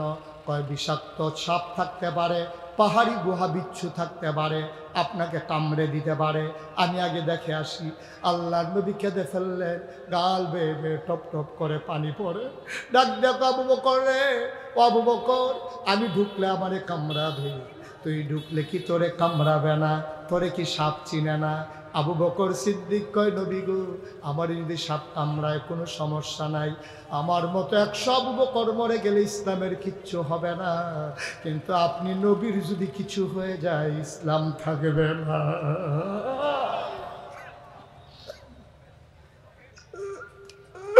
আমার মতো 100 আবু বকর আমি যদি মরে যাই, আমার আবু বকর তৈরি হয়ে যাবে, ওমর মরে গেলে ওমর তৈরি হয়ে যাবে, কিন্তু আমার নবী যদি হারিয়ে যায় আমার ইসলাম থাকবে না রে। ইয়া রাসূলুল্লাহ, আমি আগে গুহার ভিতরে ঢুকি।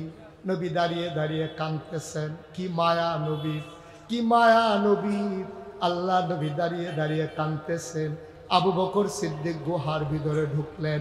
তিনি গুহার ভিতরে ঢুকে সব পরীক্ষা করে বললেন, আহলান সাহলান মারহাবা, মোস্ট ওয়েলকাম, গুহার ভিতরে আপনাকে স্বাগতম।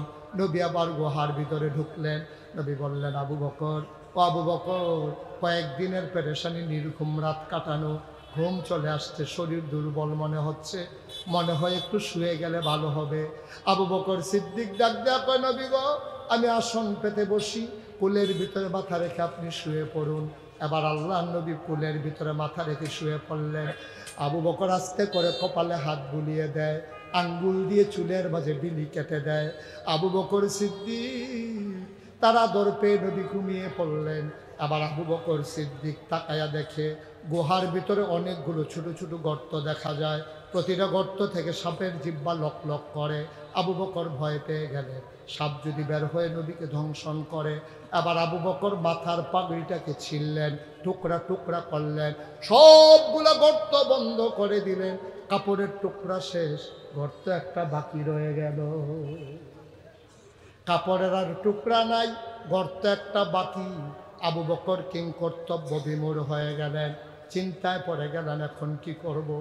আস্তে করে নবীর মাথা মুবারকের নিচ থেকে আস্তে করে একটা পা বের করলেন, গর্তের মুখের ভিতরে পা দিয়া চাপা দিয়া রাখলেন, যেন সাপ বের হতে না পারে। গর্তের মুখে চাপা দিয়ে রাখলেন পা, বিষাক্ত সাপ বের হতে না পেরে আবু বকরের পায়ের ভিতরে ছোবল মারলেন, ধ্বংসন করলেন। আবু বকরের শরীরটার সাথে সাথে নীল হয়ে গেল, চিৎকার চলে আসছিল মুখে, দাঁত দিয়া ঠোঁটটা কামড়ে ধরলেন, আমি যদি এখন চিৎকার করি আমার নবীর ঘুম ভেঙে যাবে।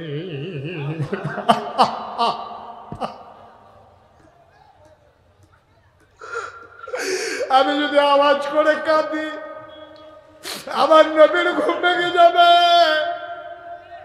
আল্লাহর নবীর ঘুম ভেঙে গেলে আমি কষ্ট পাবো, আমি আবু বকর মরে যেতে পারবো, আল্লাহর নবীর ঘুম ভাঙাতে পারবো না। আবু বকর ঠোঁটটারে কামড় দিয়ে ধরে রেখেছেন দাঁত দিয়া। তিনি কান্নার আওয়াজ থামাইলেন, কিন্তু চোখের পানি থামাবেন কি দিয়া? কান্না থামানো গেল, দাঁত দিয়া কামড়ে ধরে, চোখের পানি থামাবেন কি দিয়া? বিষের যন্ত্রণায় টপ টপ করে পানি পড়তেছে, দাড়িগুলো ভিজে গেল, বুকের পাঞ্জাবিটা ভিজে গেল। মনের অজান্তে আবু বকরের চোখের 2 ফোঁটা পানি নবীর গাল মুবারকে পড়ে গেল। নবী চমকে উঠলেন, তিনি থমকে দাঁড়ালেন, তিনি আশ্চর্যান্বিত হয়ে গেলেন। লাফ দিয়ে তিনি উঠে বসলেন, তাকায় দেখে আবু বকর কান্দে।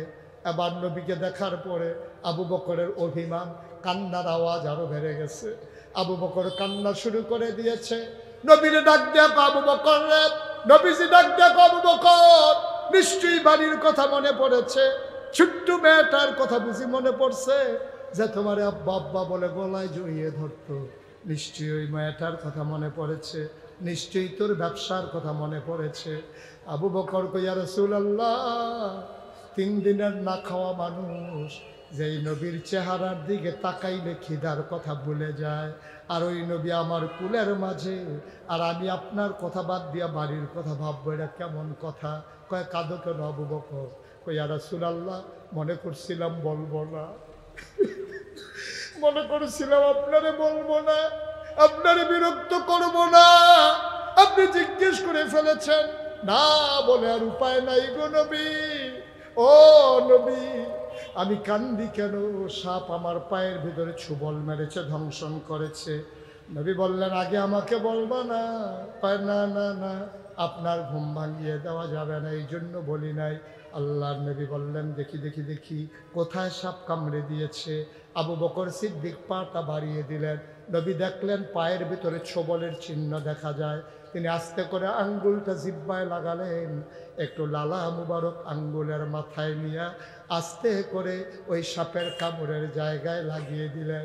আবু বকর কয়, পৃথিবীর মানুষ সাক্ষী থাকো, খোদার কসম, সাপ কামড় দেওয়ার আগে আমার পাটা যত আরামে ছিল, নবীর লালা লাগার পরে এর চাইতে কোটি গুণ বেশি আরাম পেয়েছে আমার পা।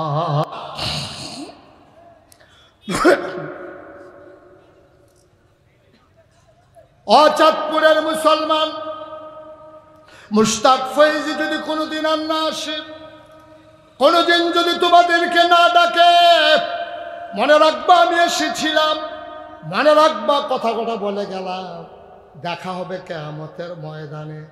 অক্ষরে অক্ষরে পালন কইর ভাই, মন যা চায় তা কইর না। কয়দিনের জিন্দেগি, মুরব্বী ছাড়া তারা যারা ছিল তারা গেল কই, আমরা একদিন যাব কই। হিসাব মিলাও, এমন একটা সুন্দর জিন্দেগি করো, হৃদয়ের ভিতরে মানুষের প্রতি মায়া জাগাও, ভালোবাসা জাগিয়ে দাও, দেশপ্রেম জাগিয়ে নাও। এই দেশ আমার দেশ, তোমার দেশ। দেশ থাকলে তুমি থাকবো, আমি থাকবো। দেশ থাকলে ইসলাম থাকবে, দেশ থাকলে মন্ত্রী হবে, এমপি হবে, ঠিক কিনা? দেশ নাই তো কিছুই নাই, তুমি নাই, আমি নাই, দেশ নাই তো কিছুই নাই। আসো আমার দেশ, আমার সোনার বাংলা, আমি তোমায়, আমার বাংলাকে হৃদয় উজাড় করে দিয়ে ভালোবাসি। দল মত নির্বিশেষে আমাদের নানান ম্যানিফেস্টো থাকবে, আমাদের মত পার্থক্য থাকবে, কথায় আচরণে, খাবারের মেনুতে আমাদের ভিন্নতা থাকবে, কিন্তু দেশের ব্যাপারে আমরা আপোষহীন, ঠিক কিনা বলো? দেশের ব্যাপারে কোনো আপোষ নাই। কে বিএনপি, কে জামাত, কে জাতীয় পার্টি, কে ইসলামী আন্দোলন, কে শাসনতন্ত্র, কে খেলাফত, কে মজলিস, এই চিন্তা করার সুযোগ নাই।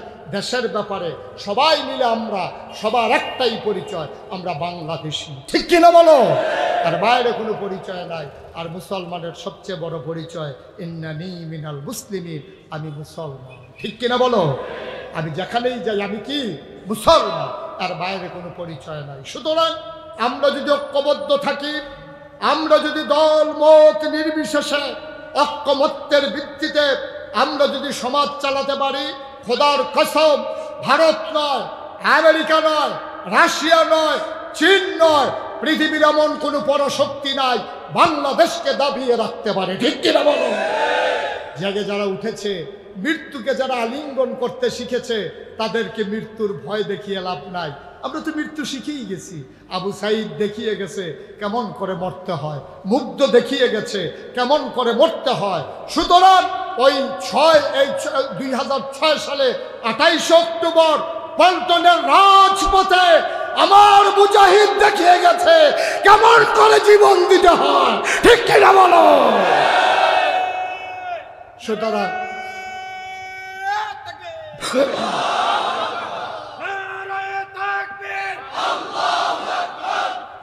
সবাই পড়েন আমিন, সবাই পড়েন আলহামদুলিল্লাহ, জুড়ে আরো জুড়ে। শুকরিয়া আদায় করলাম কার? করব কার? করে যাব কার? লস না লাভ? কম না বেশি? প্রমাণ আছে নাকি নাই? আমার আল্লাহ রাব্বুল আলামিন কোরআনুল কারীমের কত সুন্দর করে ওয়াজ করে দিলেন। আল্লাহ বলেন লা ইন শাকারতুম লা আযীদান্নাকুম। ও দুনিয়ার মানুষ, নিয়ামত পেয়ে যদি শুকরিয়া আদায় করবে, যেই নিয়ামত পেয়ে শুকরিয়া আদায় করবে, শুকরিয়া আদায়ের কারণে ওই নিয়ামত আমার আল্লাহ আরো বহুত গুণে বাড়িয়ে দেবেন। বলেন সুবহানাল্লাহ। আমার আল্লাহ যা বলেন তা করেন না কি করেন না? কম কম না বেশি বেশি? প্রমাণ আছে নাকি নাই? কুরআনুল কারীমে 30 পারায় সূরা বুরুজের শেষ অংশে আল্লাহ কত সুন্দর করে ওয়াজ করে দিলেন। আল্লাহ বলেন ফাআলুন লিমা ইউরিদ। আমার আল্লাহ এমন আল্লাহ, তার যা মন চায় ওই কাজটাকে আমার আল্লাহ বেশি বেশি করে দেন। বলেন সুবহানাল্লাহ। আমার আল্লাহ দুনিয়ার মানুষের মতো না। দুনিয়ার মানুষ বলে একটা, করে আর একটা, ঠিক কিনা? অসুখে পড়লে একরকম, ভালো হয়ে গেলে আর একরকম, ঠিক কিনা? বিপদে পড়লে একরকম, বিপদ দূর হয়ে গেলে আর একরকম, ঠিক কিনা? নির্বাচনে দাঁড়াইলে একরকম, পাশ করার পরে আরেক রকম, ঠিক কিনা? দুনিয়ার মানুষ এক এক সময় এক এক রকম। আল্লাহ নিজেই নিজের পরিচয় তুলে ধরলেন। আল্লাহ বলেন তিনি লাম ইয়ালিদ ওয়ালাম ইউলাদ ওয়ালাম ইয়াকুল লাহু কুফুয়ান আহাদ। তিনি কারো থেকে জন্ম নেন নাই, তিনি কাউকে জন্ম দেন নাই। ও বন্ধু, দুনিয়ায় পীরের মতো পীর হয়, নেতার মতো নেতা হয়, মন্ত্রীর মতো মন্ত্রী হয়, এমপির মতো এমপি হয়। আমার আল্লাহর কি মতো হয়? আমার আল্লাহর কি নমুনা হয়? আমার আল্লাহর কি ডুপ্লিকেট হয়? আমার আল্লাহর কি মডেল হয়? আমার এই আল্লাহ কয়জন? জোরে কন, আর জোরে, মধুর সুরে। মন প্রাণ উজাড় করে সন্ধ্যার জলিন কাঁপিয়ে দিয়ে, রাতের নিস্তব্ধতা ছিন্ন ভিন্ন করে চিৎকার করে সবাই মিলে চলো একবার আল্লাহকে ডাক দিয়ে দেয়। আল্লাহ, ও প্রাণের আল্লাহ, খুঁজে খুঁজে দেখলাম সব কিছুর মতো হয়, তুমি ওয়ালাম ইয়াকুল লাহু কুফুয়ান আহাদ। তার মতো নাই, তার লয় নাই, তার ক্ষয় নাই, তার শুরু নাই, তার শেষ নাই, তার আদি নাই, তার অন্ত নাই, তার দিগন্ত নাই, তার ডেস্ট্রয় নাই। তিনি ছিলেন, তিনি আছেন, তিনি থাকবেন, তিনি কয়জন? চলো গলা ছেড়ে দিয়ে সবাই মিলে আবারও জানিয়ে দেয় লা ইলাহা লা ইলাহা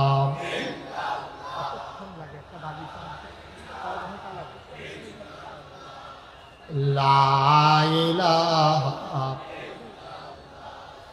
লা ইলাহা।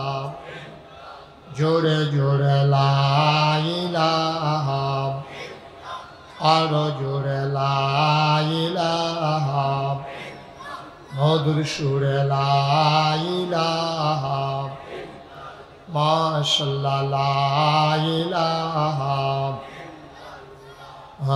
লা ইলাহা লা ইলাহা। আসমান জমিন গায়রুল্লাহ, পাহাড় পর্বত গায়রুল্লাহ। আসমান জমিন গায়রুল্লাহ, পাহাড় পর্বত গায়রুল্লাহ। শুধু তুমি মাবুদ আল্লাহ, লা ইলাহা লা ইলাহা। জোরে জোরে লা ইলাহা, আরো জোরে লা ইলাহা লা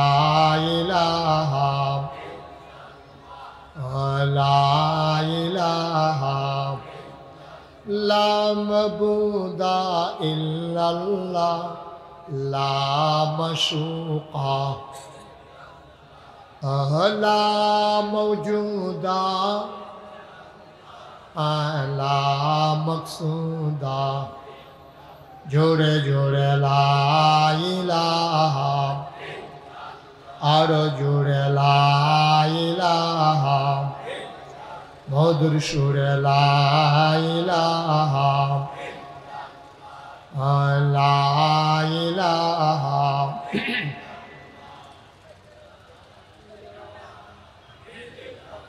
লা ইলাহা ইল্লাল্লাহ মুহাম্মাদুর রাসূলুল্লাহ সাল্লাল্লাহু আলাইহি ওয়াসাল্লাম। সবাই পড়েন আলহামদুলিল্লাহ, জুড়ে পড়েন আলহামদুলিল্লাহ।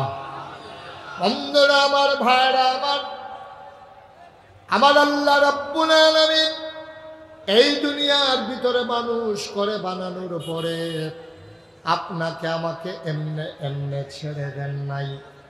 কোন পথে গেলে জান্নাত, কোন পথে গেলে জাহান্নাম, কোন পথে গেলে লাভ আর কোন পথে গেলে লোকসান, কোন পথে ভালো, কোন পথে মন্দ, কোন পথে কল্যাণ আর কোন পথে অকল্যাণ, কোন পথে শিরক বেদাত, কোন পথে তাওহীদ রিসালাত, কোন পথে কুফর আর কোন পথে ইসলাম জানানোর জন্যে যুগে যুগে মানুষদের মাঝ থেকে যাচাই করে বাছাই করে করুণা করে দয়া করে মায়া করে একদল উত্তম চরিত্রের মানুষ, যাদের জীবনে গুনাহ নাই, গুনাহ হওয়ার সম্ভাবনাও নাই, এমন একদল মানুষকে আমার আল্লাহ আমাদের জন্য নবী এবং রাসূল করে পাঠাইছে। বলো সুবহানাল্লাহ।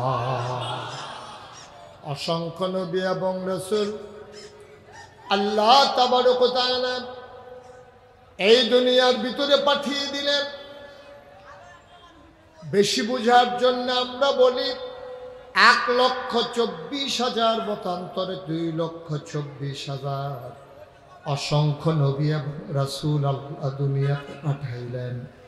এই নবীদেরকে এক একজনকে আমার আল্লাহ এক একটা উপাধি দিয়েছেন। আদামু সাফিউল্লাহ, আবুল বাশার, নূহ আদমে সানি, ইব্রাহিম খলিলুল্লাহ, ইসমাইল জাবিউল্লাহ, মূসা কালিমুল্লাহ, ঈসা রূহুল্লাহ, মুহাম্মাদুর রাসূলুল্লাহ। এক একজন নবীরে এক একটা জিনিস দিলেন।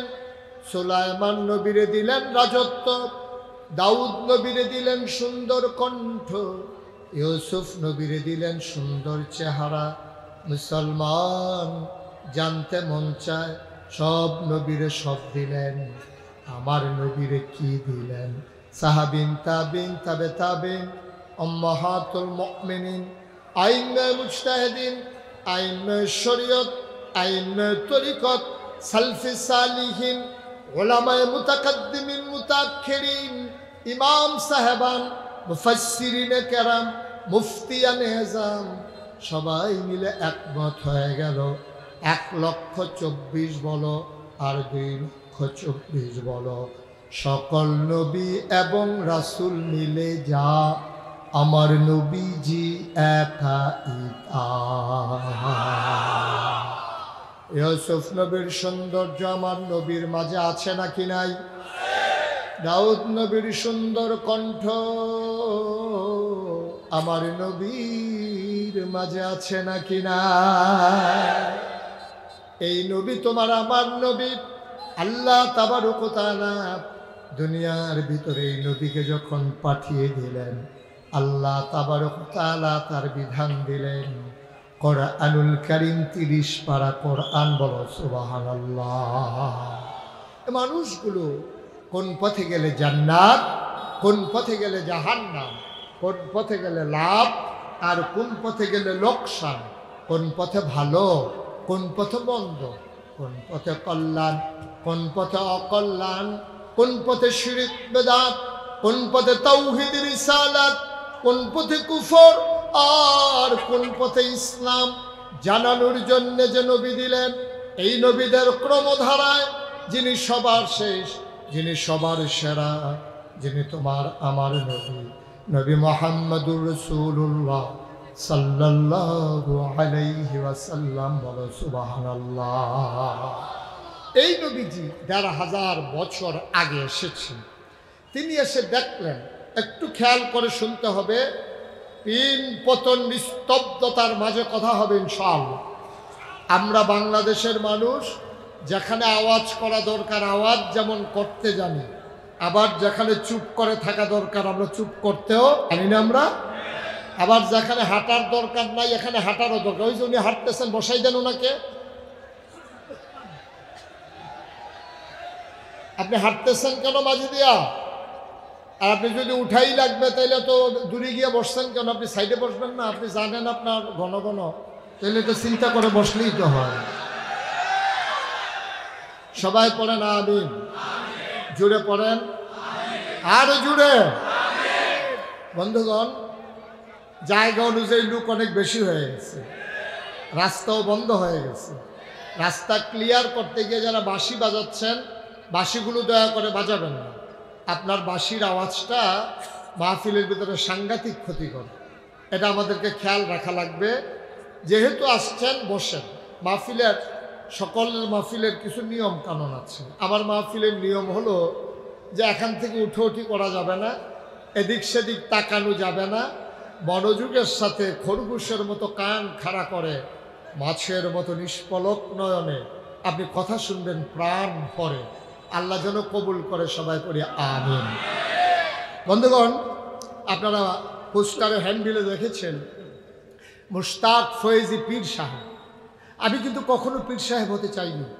পীর সাহেব হওয়ার শখও ছিল না, আকাঙ্ক্ষাও ছিল না, আমার ভাবনায়ও ছিল না।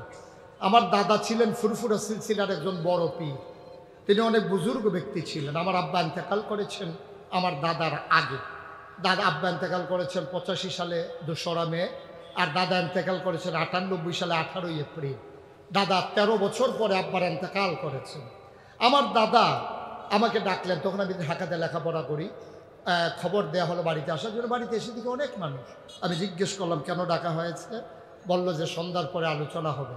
আমার দাদা কাঁদো কাঁদো কণ্ঠে চোখের পানি ফেলে সবার কাছে বললেন, আমার ফয়েজ আহমদ, মানে আমার আব্বা, ও তো চলে গেল আমাকে ফাঁকি দিয়া, এখন এই দরবার কে চালাবে? সবাই বলল আপনি ভালো মনে করেন, কাকে দিতে চান? আমার বড় ভাই ছিল, আমার চাচারা ছিল। দাদা কারো নাম প্রস্তাব করলেন না। দাদা সিদ্ধান্ত দিলেন আমার আদরের নাতি মুশতাক ফয়েজি পীর সাহেব হবে। আমি হাউমাউ করে কাঁদলাম, আমি চিৎকার করে বললাম আমি পীর সাহেব হতে চাই না। বাংলাদেশে পিসাব দেখতে দেখতে আমি অতিষ্ঠ। পিসাব দেখতে দেখতে অধিকাংশ পিসাব যেমনি বইয়া বইয়া খায়, মগিন্ডি বিডির টেহা খায়, রিক্সাওয়ালার টেহা খায়। আল্লাহ আমার হাত দিছে, পা দিছে, আমি মেহনত করে খাওয়াই না মানুষ, আমি তো বইয়া খাওয়ার মানুষ না। দাদাকে কই তুমি কেমন পিসাব হতে চাও? আমি বলি সমাজ বিনির্মাণে যেই পীর ভূমিকা রাখতে পারে আমি সেই পীর হতে চাই। আপনারা দেখেছেন এই করোনার সময় আমি ঘরে ঘরে মানুষের দ্বারে দ্বারে পৌঁছে পৌঁছে সাহায্য পৌঁছে দিয়েছি। এই বন্যার সময় 15 দিন আমি আমার পরিবার থেকে বিচ্ছিন্ন ছিলাম। আমি কাদামাখা রাস্তায় পানির মাঝে হেঁটে হেঁটে আমি গরিব অসহায় মানুষের কাছে সাহায্যের পোটলা নিয়ে গেছি। মানুষগুলো আমার দিকে তাকিয়ে কেঁদে ফেলেছে যে হুজুর আপনাকে এক নজর দেখার জন্য আমরা যাই, আর আপনি পানির ভিতরে চলে আসছেন। আমিও সেদিন জবাব দিয়েছিলাম সবসময় আপনারাই আমাকে দেখেন, আজকে আমি এসে দেখলাম আপনারা কেমন আছেন। আমি ঘুরে ঘুরে দেখেছি, আমি চেষ্টা করেছি সমাজ বিনির্মাণে ভূমিকা রাখার জন্য। আমি বললাম আমাকে যদি পিরালি দিতেই হয় আমাকে জমিন দেওয়া লাগবে। দাদা গরিব মানুষ ছিলেন, মাত্র 9 শতক জমিন দাদা আমাকে দিয়েছেন, মাত্র 9 শতক। এরপরে আমি জমিন কিনা শুরু করলাম। যারা আমার দরবারে গিয়েছেন, যাদের ধারণা আছে তারা জানেন আমার দরবারে এখন 1800 শতক অর্থাৎ 18 একর জমি। মারহাবা বলবেন না?